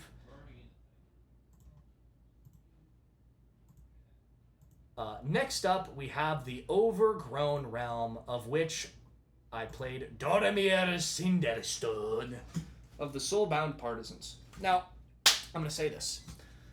This was my second time playing Reavers. The first time I ever played Reavers, I played Mithrax of Many Tellings, who, as I told you, was kind of ass and poop and garbage. So not the greatest representation of the Reaver culture. I decided to play Chosen Destroyers for the first time. Chosen Destroyers are very fun. I play Chosen Destroyers every once in a while.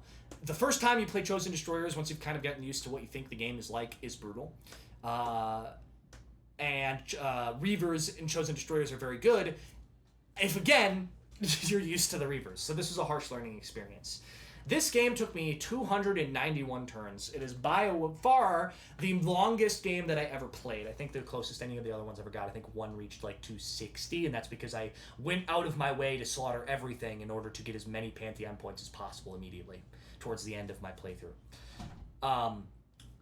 Regenerating infestations is the biggest pain in the ass ever. Especially when you have Chosen Destroyers. But it doesn't help no matter what you do. So, regenerating infestations. The thing about infestations is obviously, if you don't take care of them, they eventually build a raiding party and come into your territory and start suplexing your grandma, right? And then you need to deal with the invading army. You need to... One sec. Sorry about that. My roommates showed up. Isn't that cool? Anyway. Yeah, so the primary thing about infestations, right? They're going to kick your grandma, as I said. So generally what you do, either one of your earliest things you're going to do, depending on how close it spawns, or the general arc of the early to mid, is going to be dealing with a particularly nasty infestation and then like focusing on the enemy. And I'm not saying there should be no infestations or like infestations shouldn't regenerate at all. Obviously that's an option you can pick, right? The issue is, you know, when you have one city and you're not playing with vassals, regenerating infestations is a fucking nightmare because there's only one place they're ever going to raid, and it's the place you can't afford to lose because it's your capital city. You lose your capital city, then you lose your Wizard King and your fucking, or your Gaudier, and you're fucking dead, and the game is over, right? So much of this game was I would go burn a fucking city, raise it to get my passive bonus from Chosen Destroyers. Oops, 5 fucking turns have passed. 7 regenerating infestations decide to respawn within 5 inches of my fucking capital. Gotta go home and defend that for 40 turns with the same armies I'd like to use for literally anything else. I have no alternatives. Like, this is one of those things where whether or not this is a nightmare is completely dependent on the empire you make. And I'm not saying that there should be empires that are optimal. Like, not every empire should be optimal for every situation. But it is so heavily skewed that if you don't have a way to have like armies on standby at all fucking times, you suck. Or even multiple cities, right? Because even if you have multiple cities, like one army is not going to be enough to deal with high tier raids at the end of the day, towards the end of the game. Not without cost, right? By the time you get to the late game as a chosen destroyer and you've raised 50 cities, you have such an absurd economy that it doesn't matter anyway. But I had to get there before I could actually start doing anything consistently. This shares that trait with the only other realm that I think is legitimately bad, is that progress is so slow at a certain point that you start to wonder, like, am I actually going to make any forward momentum at all, or am I just stuck here? Do I need to start over? Do I need to do something else, right? And if I had decided to build a vassalized supreme, standard, get a bunch of vassal armies on my fucking territories, like, it would have been a non-issue. And it being such a wild swing between not an issue and a massive issue is kind of bad. I think it deserves a little bit of a tweak. Everything else is fine. I mean, Overgrown Realm might be a bit of a problem for you, but it's nothing. Like, you can work around that. No, I'm misremembering. Overgrown Realm literally just makes forests more common. That's, like, literally nothing at all. That's just flavor. Yeah, like I said, one trait makes this a fucking nightmare. And I don't think this is explicitly bad, but it is annoying. It is 291 turns of my life that could have been 110. And that's only ever been true of one other realm, where most of every other realm I've ever played, I'm like, oh, that was an appropriate amount of realms, or an appropriate amount of turns to beat this. So this has to be in D. I don't think it's bad, it's just annoying. It's not both. There's one that is both and is probably an F. Okay. Next up, I believe that is the Astral Touched Realm. Yes, it is. I love this one. So, the Astral Touch Realm was was conquered by Satama Yujin of the Jin clan. Who is that? I mean, some of my characters are arbitrary OCs. This is the first that's like Connor makes a D&D character of his in Age of Wonders 4. It won't be the last you see, and it won't be the picture that I use as the haha is going to make sense to only the people that decide to watch this video that know me personally. But yes, he is basically the Techno Viking. This is the idea of preset rulers done very, very well. Not the best. I think there's one kind of undisputed king of that. But Noctis, the librarian, is a necromancy build. What are necromancy builds? Absurd. I'm going to get into it. Trust me. We'll get there when we get to a very specific realm.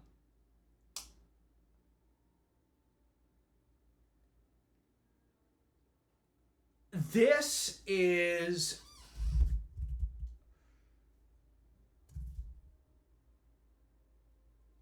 pretty much... This is like the Gaudier's Gaudier realm, right? Like, I did not play a particularly spell-heavy empire in this level, but the combination of unlimited power, which is more expensive but more powerful magic, and high maintenance, which is, easier to make units but harder to maintain units, and death casting, which is going to give you the ability to cast more spells. I don't care if you are playing Unga Bunga Bonk Bonk, you're going to be spell slinging and banging at every possible opportunity under the Astral Touched realm. The Librarian will be a thorn in your fucking side. I had a moment playing this level where he had interrupted me like 3 or 4 times from doing something I wanted to do and invaded my territory, and I just demolished him over and over and over until he begged to be my vassal, right? I don't think I accepted his offer either. I don't think I was playing an empire that took vassals. I think I just murdered the shit out of them, but I digress. Noctis is a real challenge. I still think it is. This is probably the first. Well, no, I would say the Overgrown Realm in particular needs to be 3 skulls.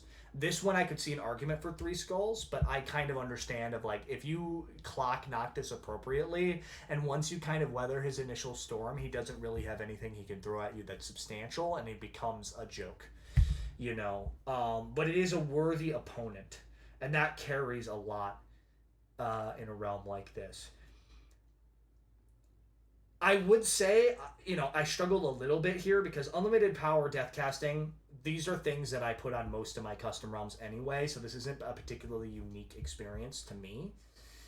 And high maintenance is fine, but just the type of player I am in this game, that's not going to make much of an impact. You know,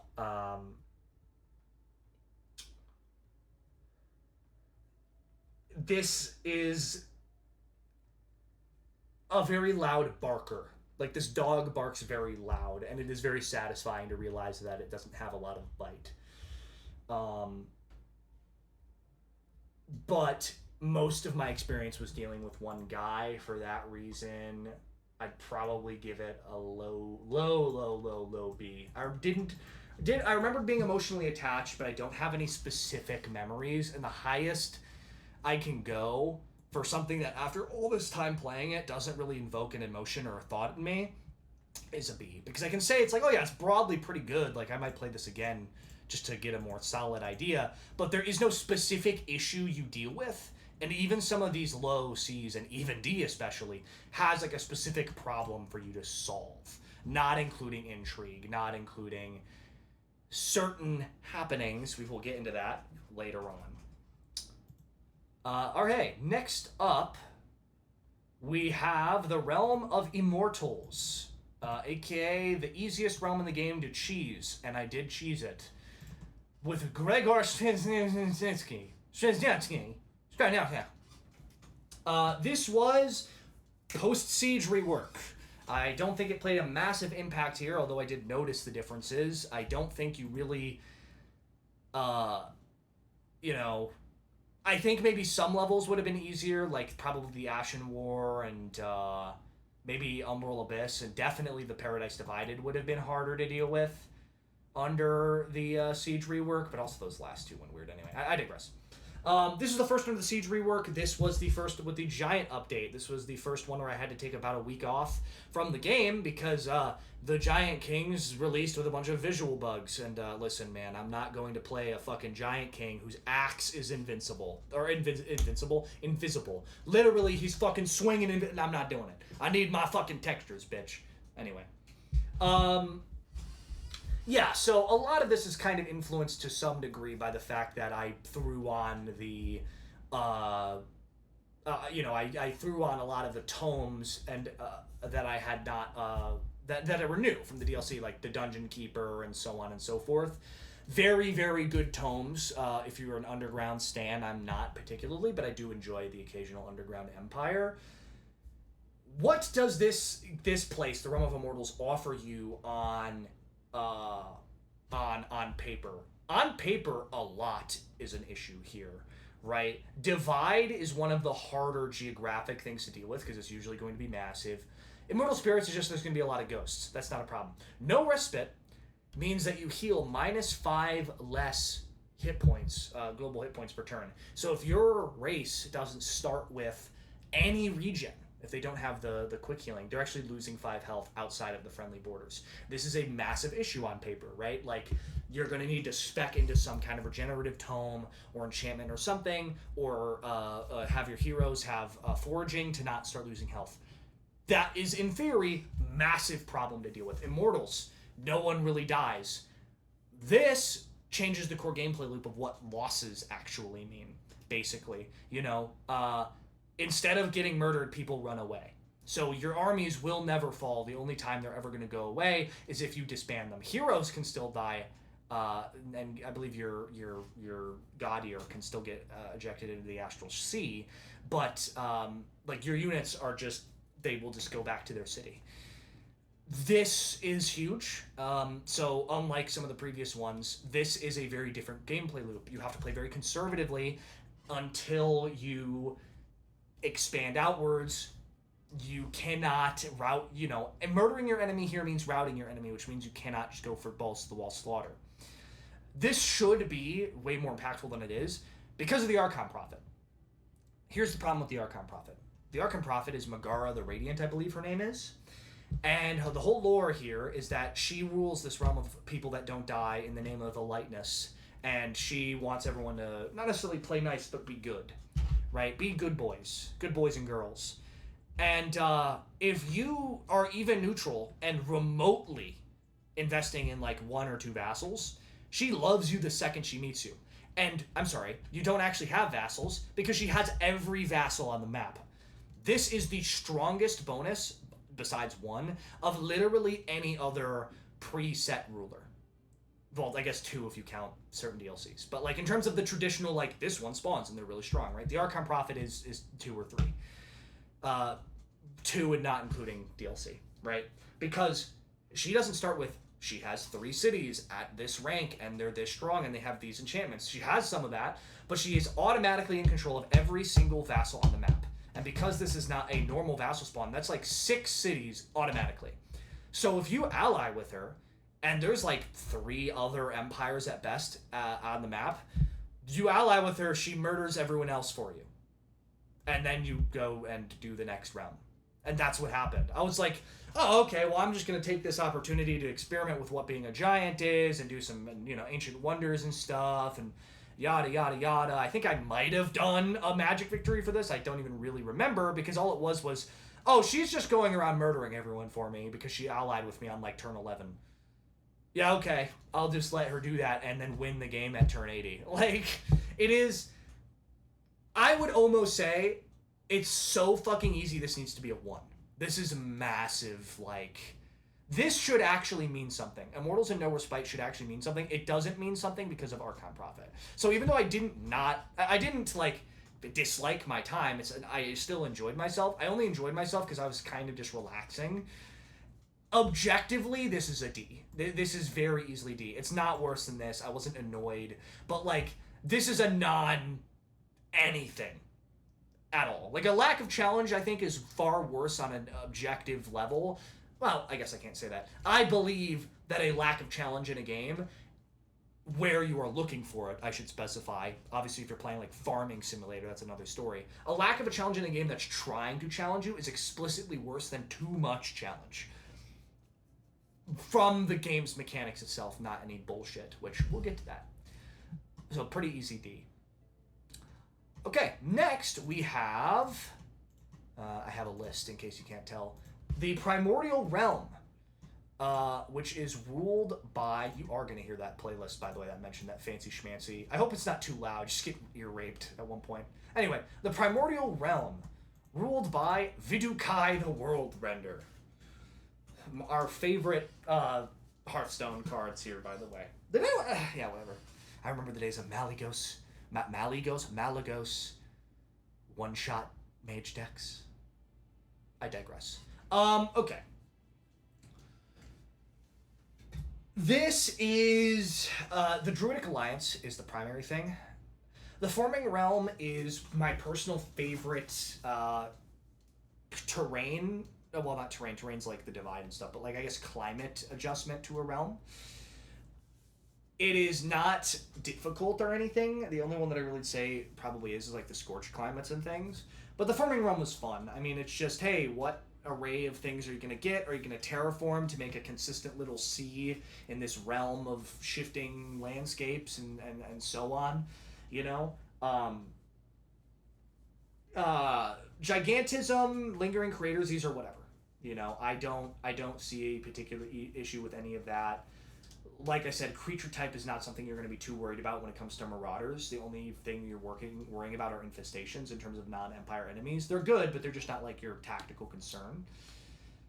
No free cities is refreshing, honestly, at this point. The Druidic Alliance is kind of a really good balance. So the Druidic Alliance is 2 sisters who are watching over this forming place so that what the hell? Anyway, so that like, oh, there's like a hair in my, yeah.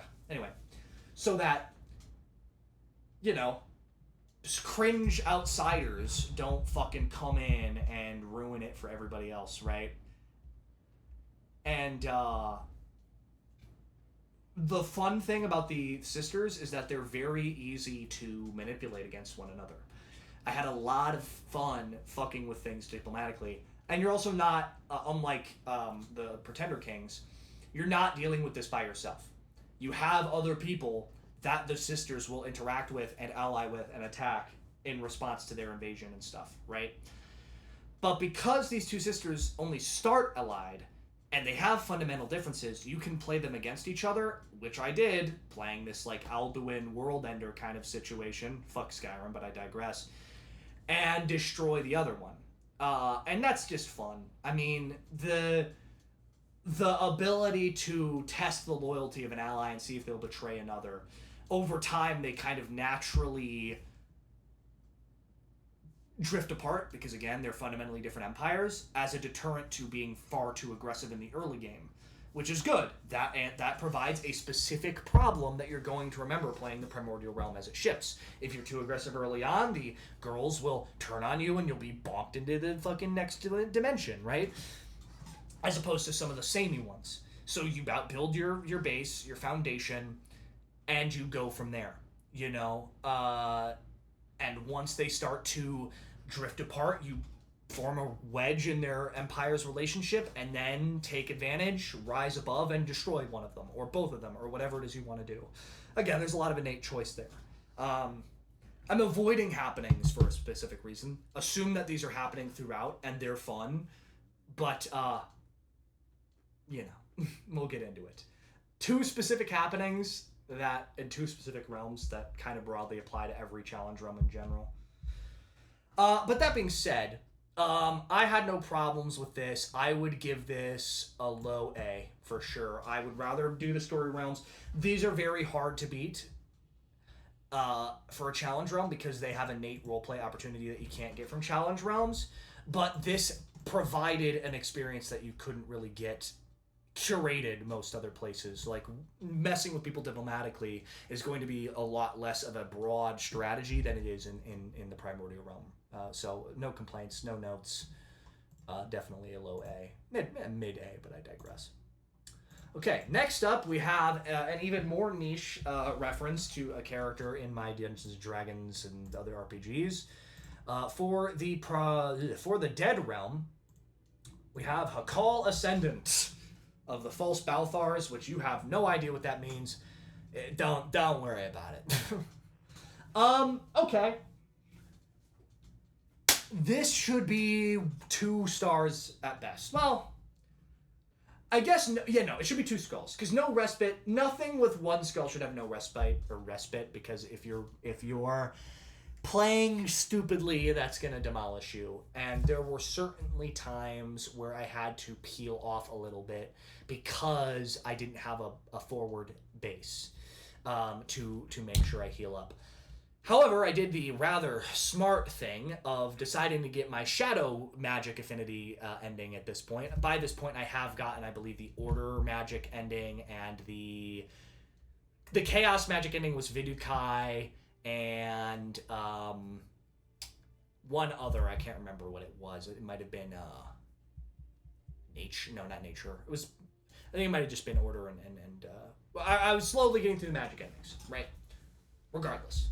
Assume that's happening in the background. I decided to get my Shadow Magic Affinity ending. What does going raw to the fucking paint Shadow do? Because it is probably the best affinity in the game, both by itself and in combination. Well, Shadow is responsible for Necromancy. What does this have? Rampant Undeath and Curse of Undeath? There might be a synergy here. So, cue me rolling in with the Call Ascendant and basically from turn 5, just drowning the world in a sea of fucking corpses. On top of the fact that if you're going straight Shadow Affinity, you are researching shit so fucking fast. It is absurd. Like, yeah, I don't know. I'm not a main of any of the affinities. I think I lean towards Materium a bit. But, like, any of my strongest empires were like Order Shadow, Materium Shadow, fucking Shadow. Like, Shadow is just so good at what it does that it's not bad as a combination with anything. Like, yeah, Shadow and Astral is going to be very resource intensive. You're going to be kind of economically a pissant for a while, but who cares? You're God, right? So anyway, like, I think this is better than the D because it provides an like, no respite actually means something here. And maybe this would be more of an issue. Like, this is just flavor, though. This is just Marauders are undead, and undead are places, and, like, literally that's it, actually. Literally that's it. Yeah, By the way, I just like to point out, this song is called Lo-Fi Beats for Age of Wonders 4. That's like what they titled the video on the fucking Age of Wonders official channel. None of this has been lo-fi. I digress. Yeah, I mean, this is better in that No Respite actually gets a chance to make you think for a second, but this is just flavor. I don't see that this is tier 3, because it would imply that the only reason that this is tier 3 difficulty, for the same reason that the fucking Realm of Immortals is tier 3, is because it has no respite, and that's not enough to clutch it. Especially when all of the other aspects of it are just flavor, and in my case, explicitly benefiting me, you know? I had a great time playing the Ruler, but I had a great time playing the Ruler more because of the Ruler than because of this. And for that, it has to be C. I would rather play the... Yeah, very easy. Okay. Let me close that. Okay, next up, we have the Realm of City-States, which was run by Gita of the Araco Dwarves. This is where I got my Nature victory. I was kind of grinding the magic victories to some degree by this point. This one I have to be careful about because I kind of fucked myself here, as you might be able to see. I was a stupid idiot. What Megacities does is it makes your, capital city juiced up like a motherfucker, right? And, as a consequence, you can only have one city. You see that? It says Adept Settlers. You know what Adept Settlers do? They're really good at making cities. So I made a race and didn't realize I was working with a fucking bum-ass leg compared to the actual mechanics of the level, and just decided, fuck it, I'm going to commit. I'm not going to make a backup, and went with it. I still made it work because, I could slowly vassalize people and get my shit that way, but I just wasn't playing optimally at all here. And unironically, I think that actually was kind of good because the flavor of this realm is that you are not the god kings of which commoners are looking up to and pissing their pants. You are the weaker power to far more independent city-states. And if you can get their loyalty, it comes with absurd benefits. Sorry, I just had to check something. Yeah, and then you have Artisan Kings, which, again, a few specific people, some dwarves and that stuff. The obvious play being, like, you're not really gonna be allying with the Artisan Kings, although I suppose you can. You have these powerful city-states that you can use to rise up against the broader power. And that is what I decided to end up doing, partially because I was on a bum leg and had to work with what I could. The Tunneling Spider is also the hardest primal god to appease, I think, pretty categorically, because its personal quest relies on you spawning an infestation to deal with, unless that is dependent on RNG. That's just the one I got, who knows. But you can actually expand too quickly in an effort to please your Tunneling Spider goddess, and then get fucking demolished by an Astral Rift from out of nowhere. But yeah, I mean, this provides a unique experience. It's the same thing that I ended up accidentally doing with Boromir as the Chosen Destroyers, but in an environment that's actually built for it. This might be really good for the Chosen Destroyers because they already have a one city limit. So if you have a Mega City Chosen Destroyer, that's probably just more good. You know, it just is like, oh, I get this thing without the negative. Got it. Similar to how Perfectionist Artisans is really good if you just have a rock giant king and you don't give a fuck. Or just any giant king, really. So I might play this again just to feel like what it is to be God through Boromir, or another Chosen Destroyer that I make. Bannerlords in general, pretty consistent ability. Like I said, Vassalization is super good. Anything that allows you to rally the lieges. Like, this is very fun to play. It offers a very significant play experience that's unique to it. However, it is profoundly easy to exploit and become a god, and I just happen to play as a cripple. But I would definitely give this an A. I'm going to say it's better than... yeah, definitely better than... I'm going to say it's actually better than the Enchanted Archipelago, because this doesn't provide... Ooh, wait. What the fuck? Did I fuck that up? Oh shit, did I move anything? I don't think I moved anything. Well, if anything's moved in here, tell me I suck and I'm stupid and I'll post a video. I promise, updating it and crying into the microphone. This feels wrong. Okay, I just went and checked. I'm almost certain I accidentally moved Astral Desert in front of Astral Touch Realm. Hopefully I don't fuck that shit up. Otherwise, I guess I'll have to post a 30-second update video. I digress. Yeah, pretty easy, pretty nondescript, high A. I think it's better than the Archipelago just because this admittedly has less choice in it, and it's only really good in the sense that it walked so something else can run. This is very good independent of that. Actually, you know what? I'm going to change my mind. I'm going to put this in front of that too, by that logic. Yeah, oh, that's good. Okay, next up we have another unlockable. There are unlockable realms. It wasn't really relevant, so I didn't mention it. We have the Frozen Realm, ruled by, you might have heard of this guy, Hannibal Barca of the Carthaginians. Small indie game development or some joke or something other. Yeah, I decided I wanted to make someone historically accurate, and I've been researching ancient history like a crackhead recently, so this was very fun to make and kind of look at an approach. I'm like, okay, what accurately represents this guy? Him getting fucking isekai'd.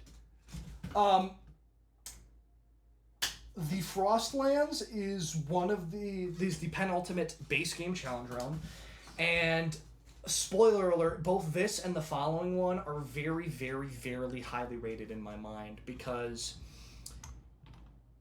you don't really... The core gameplay of Age of Wonders 4 doesn't really get unfair against you if either you completely let it or you're facing a necromancy player and you're stupid. Either way. Or whatever. We're really just facing a necromancy player. So in this particular instance, this being a slog was actually to its benefit. What does the Frostlands do? So the most important thing is that it doesn't just prevent you from healing Arctic blizzards, it also damages you.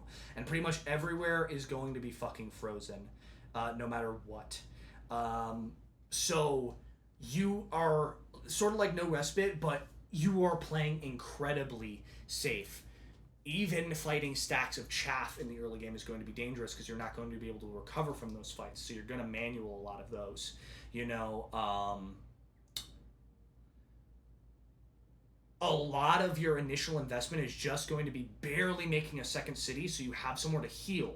So you're not even picking a city because you're like, oh, what's the optimal of your location? I'm like, okay, I need enough travel time in between these cities that I'm not completely fucked over.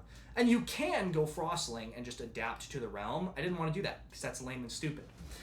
So you're in the domain of Antarctica, who is the last wizard that you unlock, I think, at least in the base game's challenge realm. She's from the original game. She could get it, and she is a fucking problem. I mean, she is brutal. My plan with Hannibal Barca was to build a sort of coalition with what remnants of civilizations existed on this planet and lead the way against her. And this was the first time that I was thinking in terms of what each war could accomplish. Because of the fact that she didn't have any of the problems of going through this frozen realm, because she's a Frostling influence. If you're a Frostling, you don't suffer from Arctic blizzards here. Any attack I could make into her territory would be repelled eventually. if I tried to take all of her cities at once, because until I like vassalize it or absorb it or whatever, it's not going to heal my troops, right? Issue, right? And I slowly, I think, terraformed a little bit, but that wasn't really Hannibal's focus either. So that's a major issue. So a lot of my initial campaigns were kind of checks and balances. Because if she started snowballing and destroying my allies, I would have no way to close the game. So I was the sacrificial lamb. Go until your entire army is wiped out so that she has to pull back from this campaign against the allies that I'm with, or so that my allies to the east have the time to swing around the mountainside and attack her city and maybe take it for themselves. I was basically leading a coalition and relying on the coalition. And that was a very Grixolis coded experience. I ended up beating her that way, pretty significantly, pretty badly. It wasn't like a barely kind of situation. Took like 3 or 4 wars to really cinch it.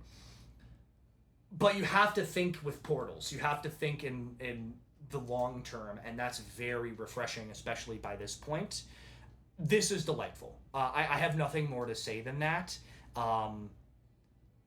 It was fun to just play as a normal ass dude that was unfortunately isekai'd into the goddamn Antarctic. This is an S tier. I'm gonna put it. No, it's not in front of Tharukath. It's definitely in front of the Eternal Court and the Crimson Caldera, but it's Grixolis enough. It just does. If it had a little bit of a way to personalize like these do in a really innate way, like this, and this has the benefit of being the first one to do something like this in my experience, like this would be near top of the list, but it's just so good. I could play that right now. Okay. And next up we have the final challenge realm that you unlock in the base game, and easily the hardest in the base game. We have the Desolate Realm, or basically Hell, of which I brought Zarul the Unchanged, my second attempt to run a Giant King. Specifically, it was a mage this time with the Obelisk, and I believe this is my first time running Vigilante Knights as well, which didn't go super well, but she does very well in custom realms. This meme is not really in relation to the faction as much as it is in relation to the experience of playing the Desolate Realm. I am going to swallow the hook or jump the shark here and just put this right there. This made me feel like the best I could possibly be at Age of Wonders 4. It is fucking phenomenal. And let me talk about this for a little while here, right? Like, ostensibly, you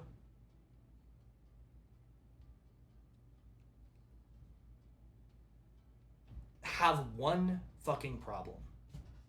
Actually, 1 second. Let me just double check this before I start running my mouth. I am back. I was just making sure that this was not a realm where you just have yourself an Abadoth. I was 90% sure it was the case, that you have multiple empires, but I just wanted to be safe. So, let me describe to you the experience of what you're going to deal with if you load into the Desolate Realm, okay? You're going to load into Hell. You're going to load into volcanic eruptions, which will impact literally every encounter in the game, because everywhere is desolate. You're not really going to terraform. It's not feasible to terraform.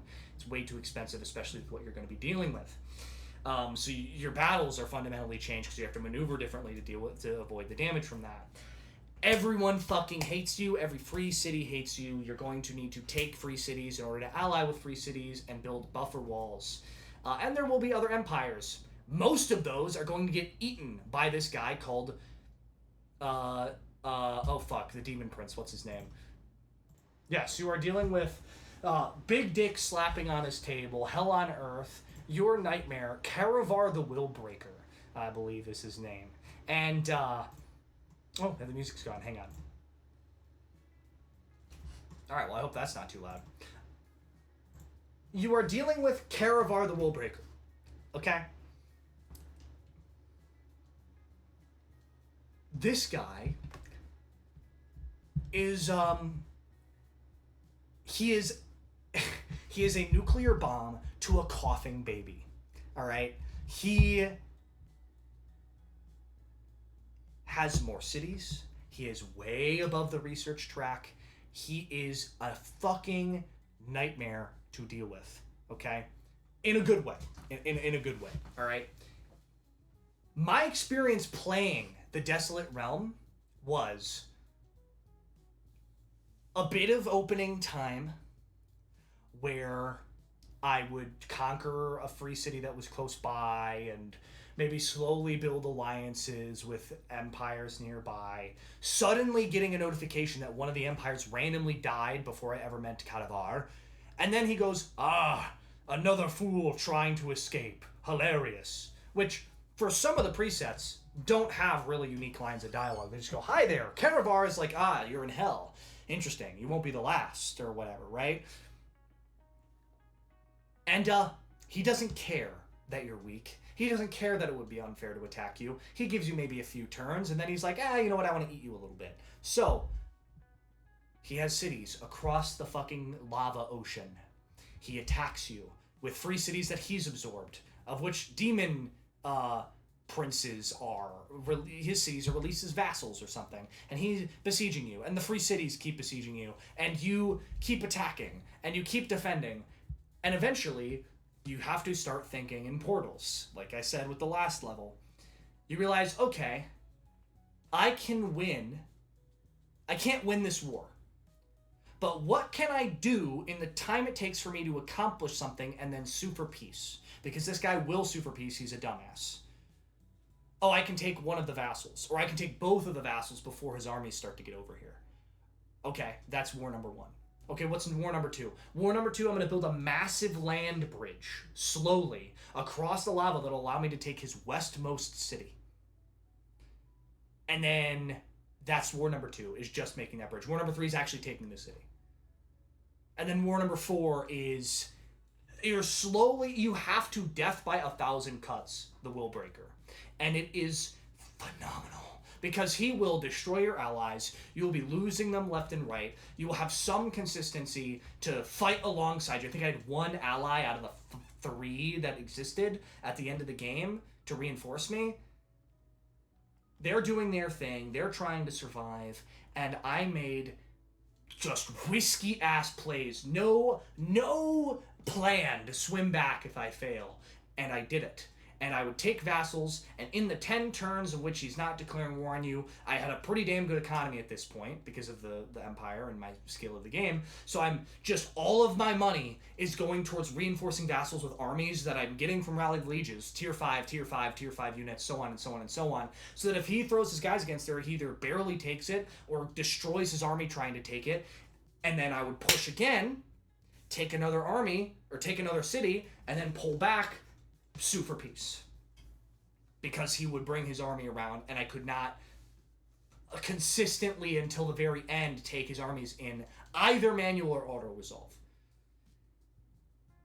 This is a game where you have to play with diplomacy, you have to manipulate allies to attack certain places for you, you have to play the best goddamn, what is it fucking Doug says, this is how video games were meant to be played. This was an uphill battle in the best possible way. You feel like you actually accomplished something when you beat this, and then you get the opportunity to play with your food a little bit, and I guess presumably you rule hell. They are much better at crafting hard realms than they are at crafting like introductory easy realms. It is easily the best thing in the game. Like, it's not even a fucking question. So far anyway. There's definitely, it's the best realm so far, although I don't think anything's going to beat this. Now, we get to the big one. I'm going to be talking about this one for a minute. This is depressing. So, the next level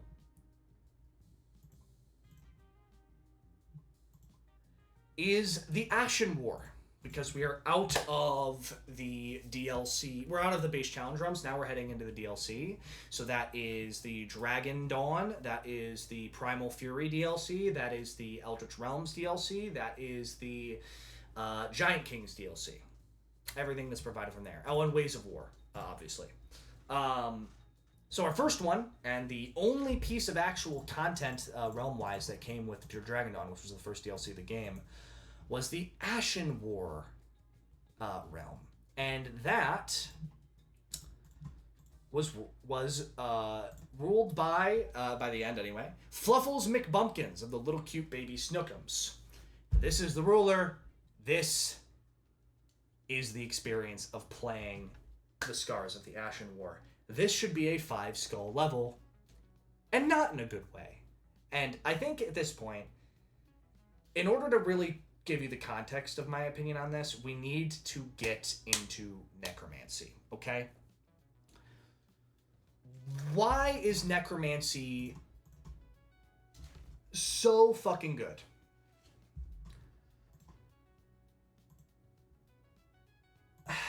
Well, a few reasons. One, it is the primary ability associated with Shadow Affinity. Shadow Affinity, in my opinion, is the best affinity in the game, bar none. Followed closely behind by my Materium, but I digress. Okay.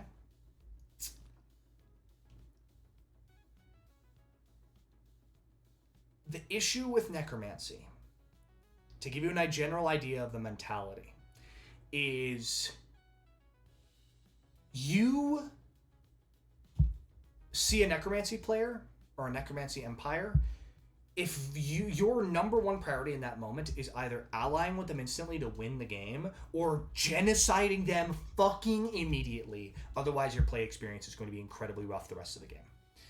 Necromancy snowballs more than anything else. And I'm not saying there shouldn't be snowball mechanics, but they're incredibly skewed on the auto-resolve.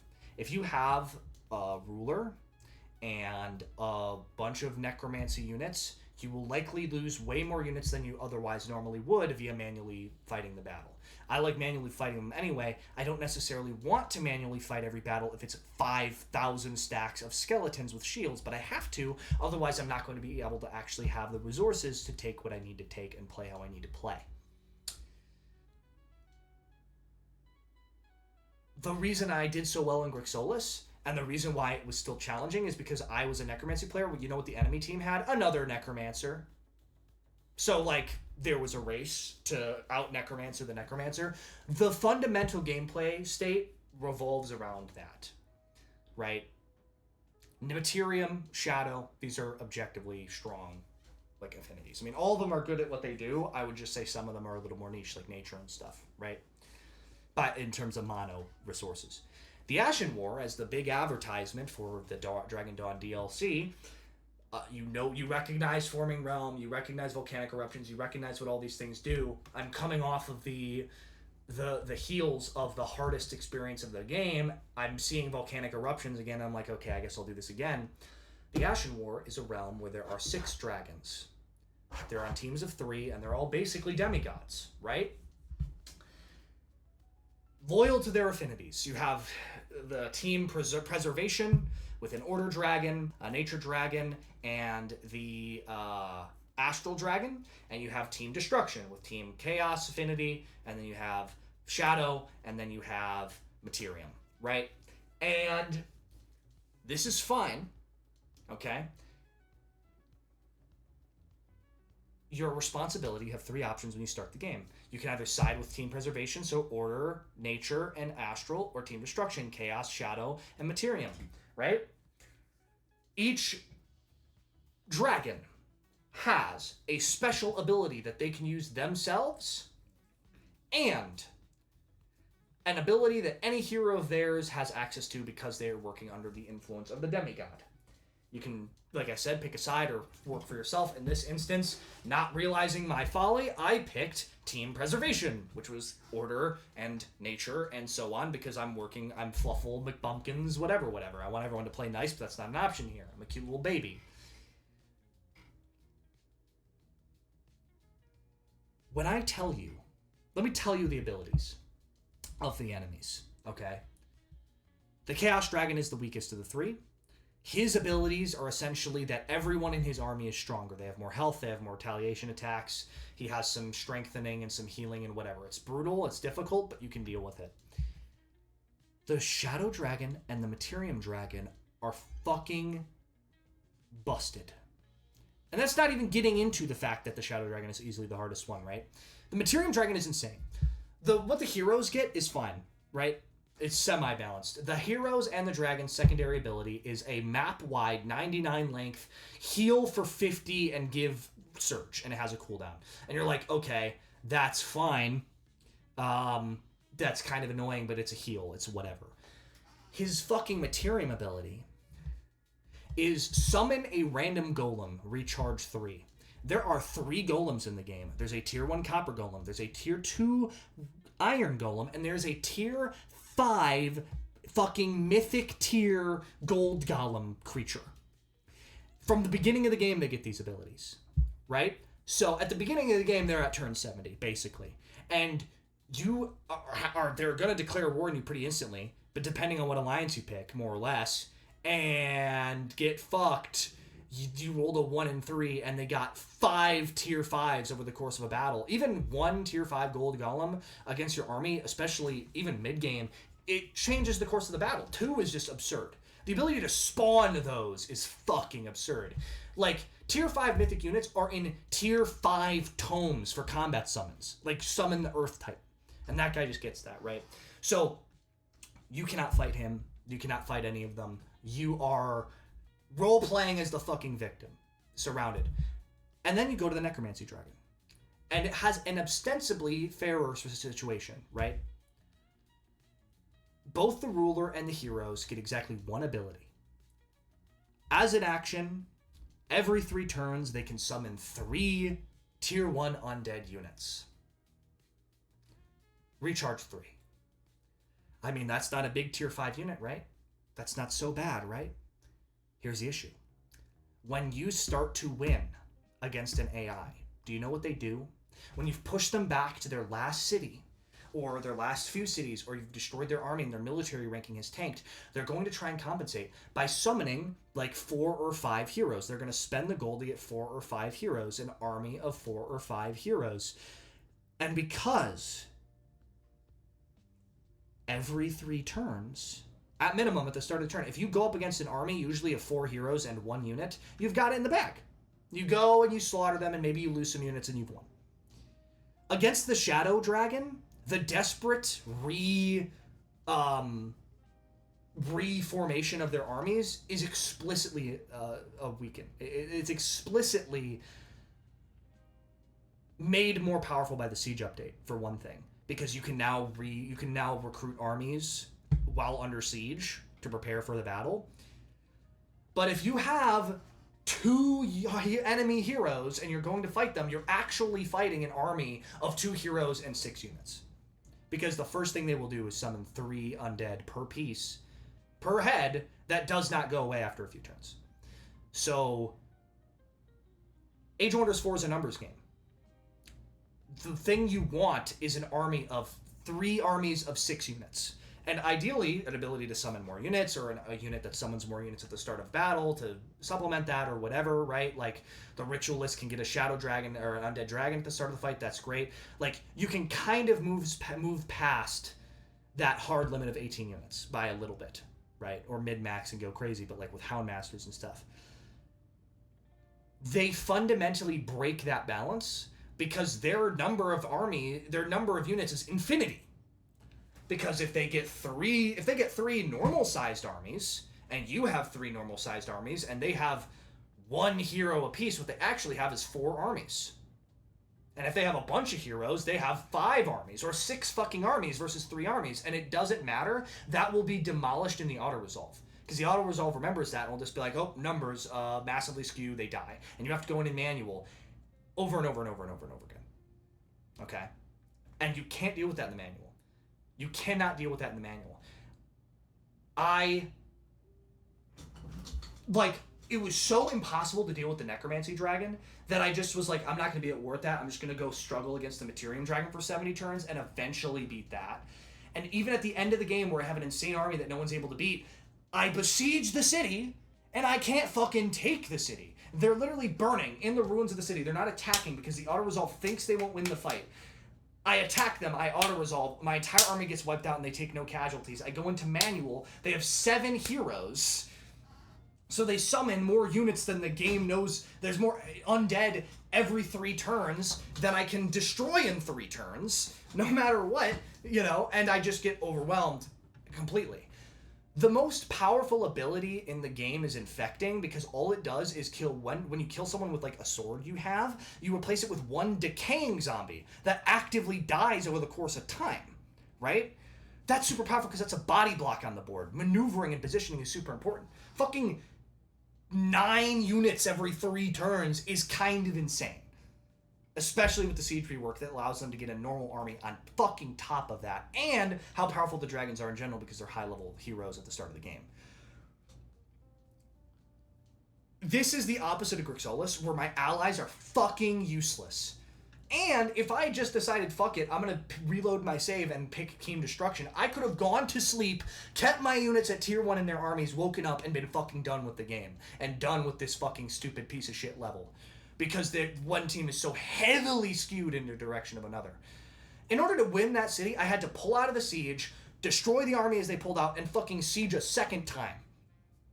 Imagine if I had to do that pre-siege rework. It'd be like 30 turns just sieging, and I already had to do that because I couldn't attack them in their own city after I broke the fucking walls down. Useless allies that don't do anything, enemies that actively do things, knowing you could have picked another team and just had an easy time. This is an unbalanced level. It's a bad level. I would literally never play this again. Unless there's an achievement I somehow missed. I fucking hope to God there isn't. If there is, I guess I'll play this again. But if I never have to play this another day the rest of my life, I will be a happy man. That fucking sucked. Okay. Alright, that's the big cojones done. Next up, we are talking about the more memorable for its ruler than its experience, the Stormwreathed Isles, led by Freddie Gainsborough. Simple as. Yeah, so a vast majority of this means basically nothing. Actually, it means literally nothing. Maybe there's a special interaction that I missed that has to do with playing a primal culture that I'm not aware of. I might try that for a second playthrough and hope. But you'd think with a DLC and coming off the heels of the Ashen War, where at the very least there was like unique interactions and stuff, you're like, oh, Primal Dispute, 2 Fae that are, 2 powerful Gaudier are here. They present like a philosophical quandary to you about like, should life be allowed to grow or not? And one of them is Nimue, the baddie, so of course I sided with her. And then you go like, I agree with you. And she goes, I love people that agree with me. Let's fight.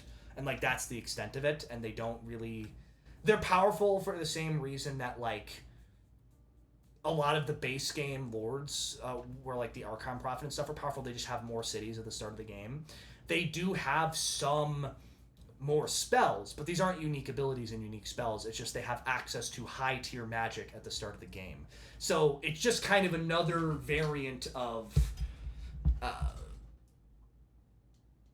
a standard game with less people that you run into and overgrown realm, low population, and like Hostile Seas is a non-thing, like because you can go underground and also like the islands are still pretty close together. Hostile Seas is not really a deterrent in the way that, like, I don't know, Desolate Sea or Empty Sea is as a deterrent.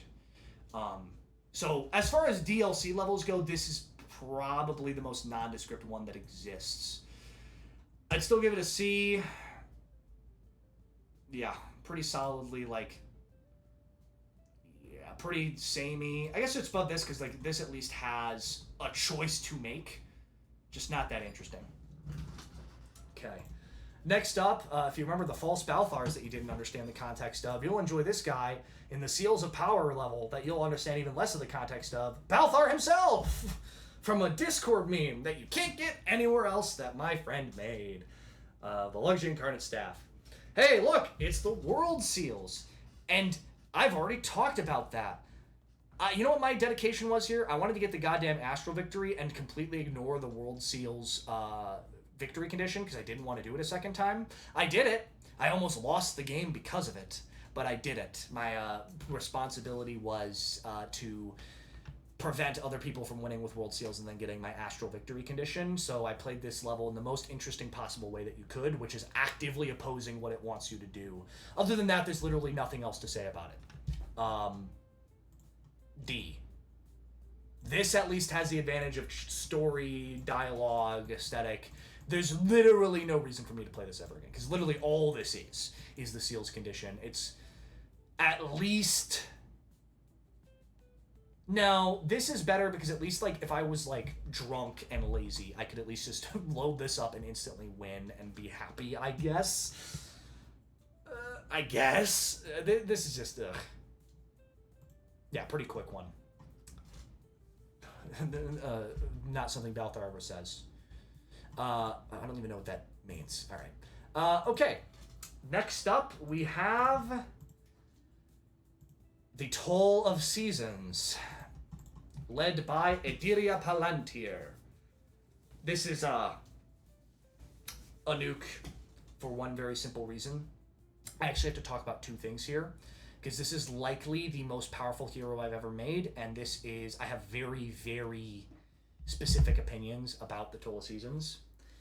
And I'll just talk about the other thing that's coming up in the Ways of War at the same time. Why is Ediria Palantir the most powerful thing I ever did? It's a Shadow Transformation Dragon.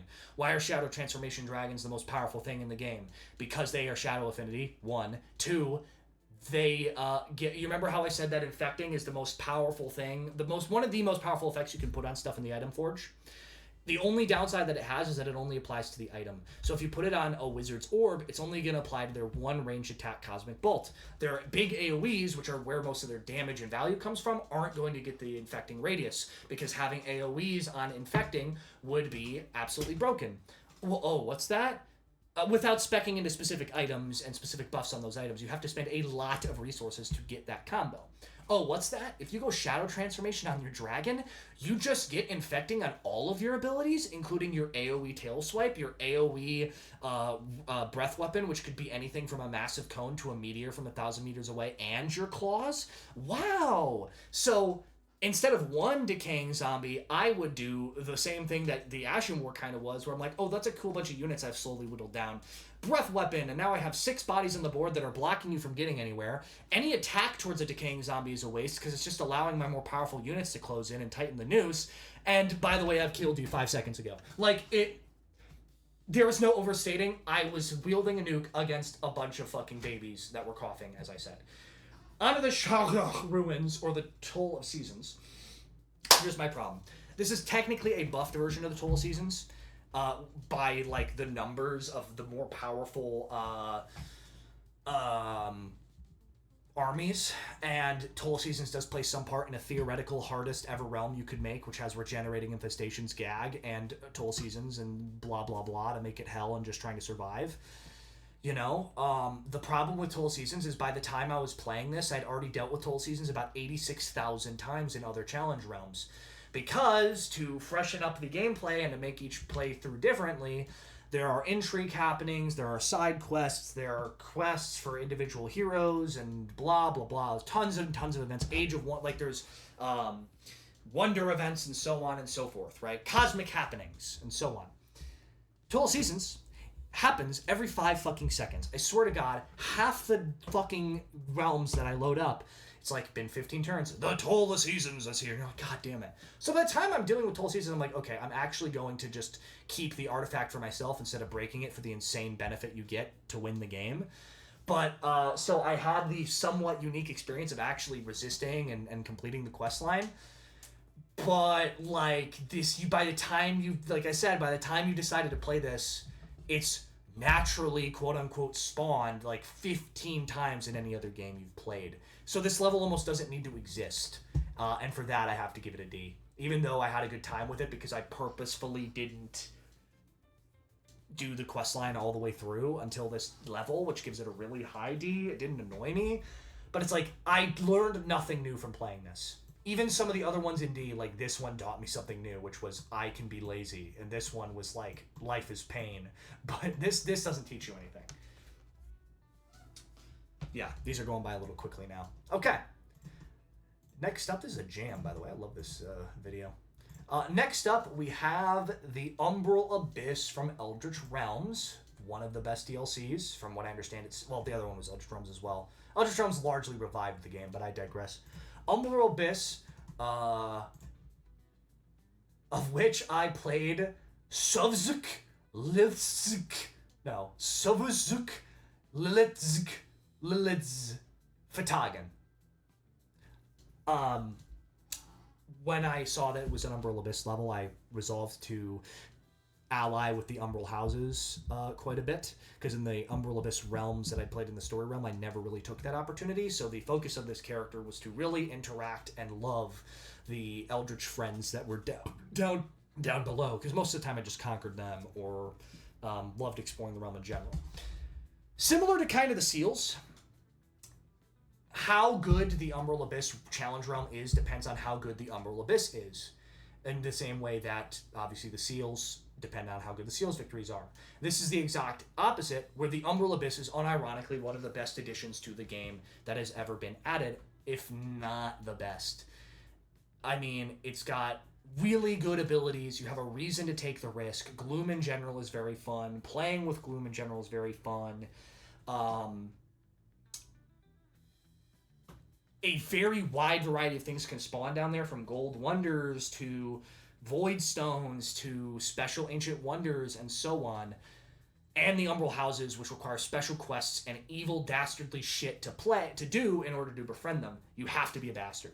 And I played this level like a fucking bastard. I made allies just to betray them and slaughter their people and enslave their women and so on and so forth. This is an easy S tier. There's no ifs, ands, or buts about it. It's better than the Frozen Realm. It's probably only worse than this because, again, this doesn't have any of the juicy early game decisions you can make.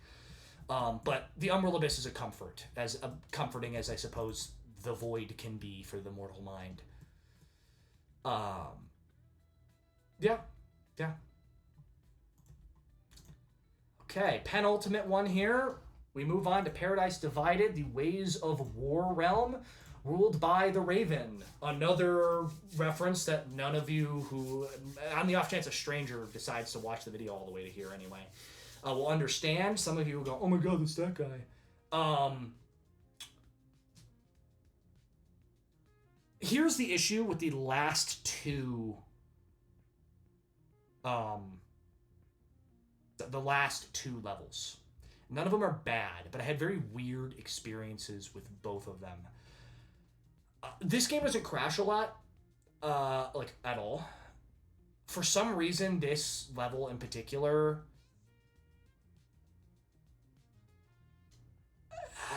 it's just buggy. It's hard to kind of describe. You will crash a few times playing this. One moment. I'm going to go check one more time.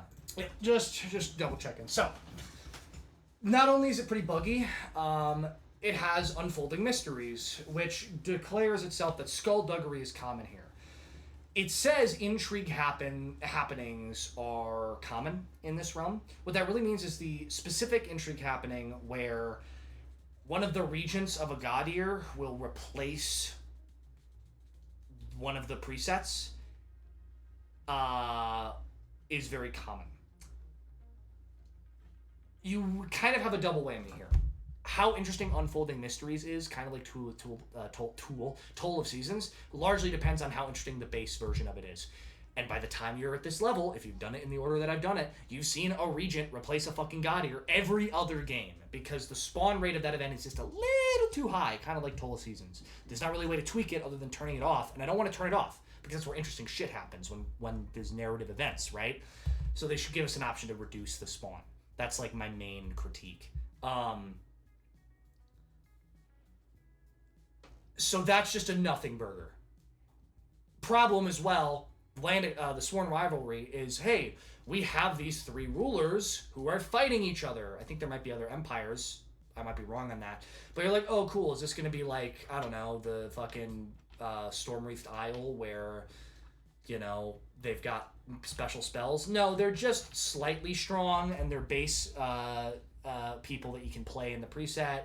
and they inevitably get replaced by a regent because it's common, and they're probably the ones that get replaced. So any quest lines that might spawn from that, I didn't encounter because they don't spawn when a regent replaces them.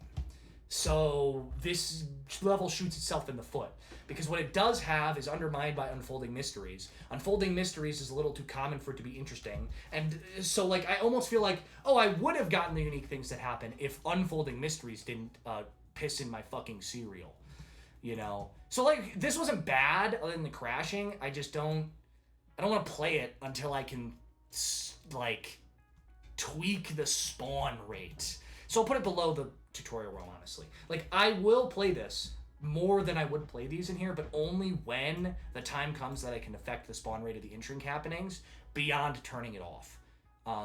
That's all. And finally, we have the Giant Kings, which are the second DLC that came out when I started playing this game. The Legends of Meridia, we'll just call it Meridia, even though it's technically a Halo planet. Myrrida. Merida, whatever. Ruled by Uzrun Finyalheim of the Feasting Willows. A very strong man that I made. And my second chance of the Relentless Crusaders that I said way earlier went very well. Loved this game. This level, the DLC is a little bit controversial because it doesn't have any story realm access. It only gives you a new ruler type and a realm, and it's a little more expensive than any of the other DLCs of that caliber, right? I love this game. I'm in love with it. So when the Krusty Sock DLC comes out, like, I'm gonna fucking play it. I don't care if it's $70,000. I'm a whale for this, basically. It's a few games. But that kind of necessary detriment of a challenge realm where it doesn't have as much narrative potential as the story realms is really approached by the Vestiges of Meridia very efficiently. Crystal Dwelling is a special city-state that can randomly spawn everywhere but is guaranteed to spawn here. It's phenomenal. Comes with quest lines, comes with artifacts, which are introduced in the Giant Kings, that once you get enough artifacts that give you global bonuses to your empire that are really good, sort of like the artifact from Total Seasons, which might be its own thing now even. I don't know. The Cosmic Conclave event, right? Gives you reasons to explore and roleplay and make decisions, especially, which is kind of rare on the level of story realms and challenge realms. In this case, it's on that level. And Legends of Meridia, which I didn't even get all of them because I won the game through a really weird situation that happened for literally none of the others, where I had an enemy, I had an ally, that ally was also allied with the enemy, and it was like, oh, she's gonna win in 2 turns, and because you have shared allied victory, you will win, because she's allies with both of them, but you're not, but you're gonna win. And I was like, it's the last realm, like, I'd like to just explore for a while and find these legends, but this is definitely it'll be good when I come back and get all the ones other than the Chalice of Greed. This is the most replayable challenge realm, easily. At least until you do everything there is to do and every alternate path that there is to take and so on. You know, that's where a lot of the effort went into the foundational groundwork of game improvement. You know, so I appreciate the DLC for what it is. And largely, I can guarantee that I will be playing this again. There is literally, I think, more expression in this than this. I'm gonna put this above Greg Solis. No, for the weird interaction wasn't even the realm's fault. I'm gonna put this above Greg Solis. This is top 3. Yeah, I could play this any day. I actively intend to replay this at some point when I get back into the game proper. I'm very excited for the DLC. But now, like, my vigil is over. So, in conclusion, what is there to say about Age of Wonders 4? Age of Wonders 4 scratched the itch that I had in relation to grand strategy games for a long time. I really never vibed with the impersonal nature of these, like Hearts of Iron 4 and Civilizations, where your tactical maneuvering amounted to a representation of a guy moved and then moved back to another representation of a guy in the overworld, and a -7 appeared above his head, and then eventually they despawned. I didn't like the top-down view map painting. games like Might and Magic that allowed me to go onto the battlefield and feel the enchantments and the decisions that I made in the individual units and feel their losses when I got them, when I suffered them, was a great idea for me. Might and Magic has its flaws, but I was really like, I want something on the depth, because Might and Magic doesn't get there. I want something on the scale of a Paradox game or something, but with that personal touch, that role play opportunity. And Age of Wonders 4 gave it to me, and then some. You know, with especially the customization options coming for the next DLC, I have no doubt it's going to be a hit after the patch comes out that fixes it, because every DLC for every game is broken at launch now. But I digress. Like, I feel like I could go back and play those games that I had an issue with before, like Hearts of Iron 4 and stuff, and appreciate it for what it is now, because that pregnancy craving of a personal attachment to what I was doing has been satisfied. So, yeah, I could not recommend Age of Wonders 4 enough. I think it's a great game if you're a beginner to the genre. I think it's a fantastic game if you're looking for something new in the genre. It has guaranteed I will go back and play the early games in the series to completion, all 3 of them. And it consumed me. So, thanks for watching. Please like and subscribe and donate to the Scientologists Association and the Church of Scientology, and please send me nudes and praise be to Azathoth and the higher powers, and my throat is going to rip itself out of my body and slide out of my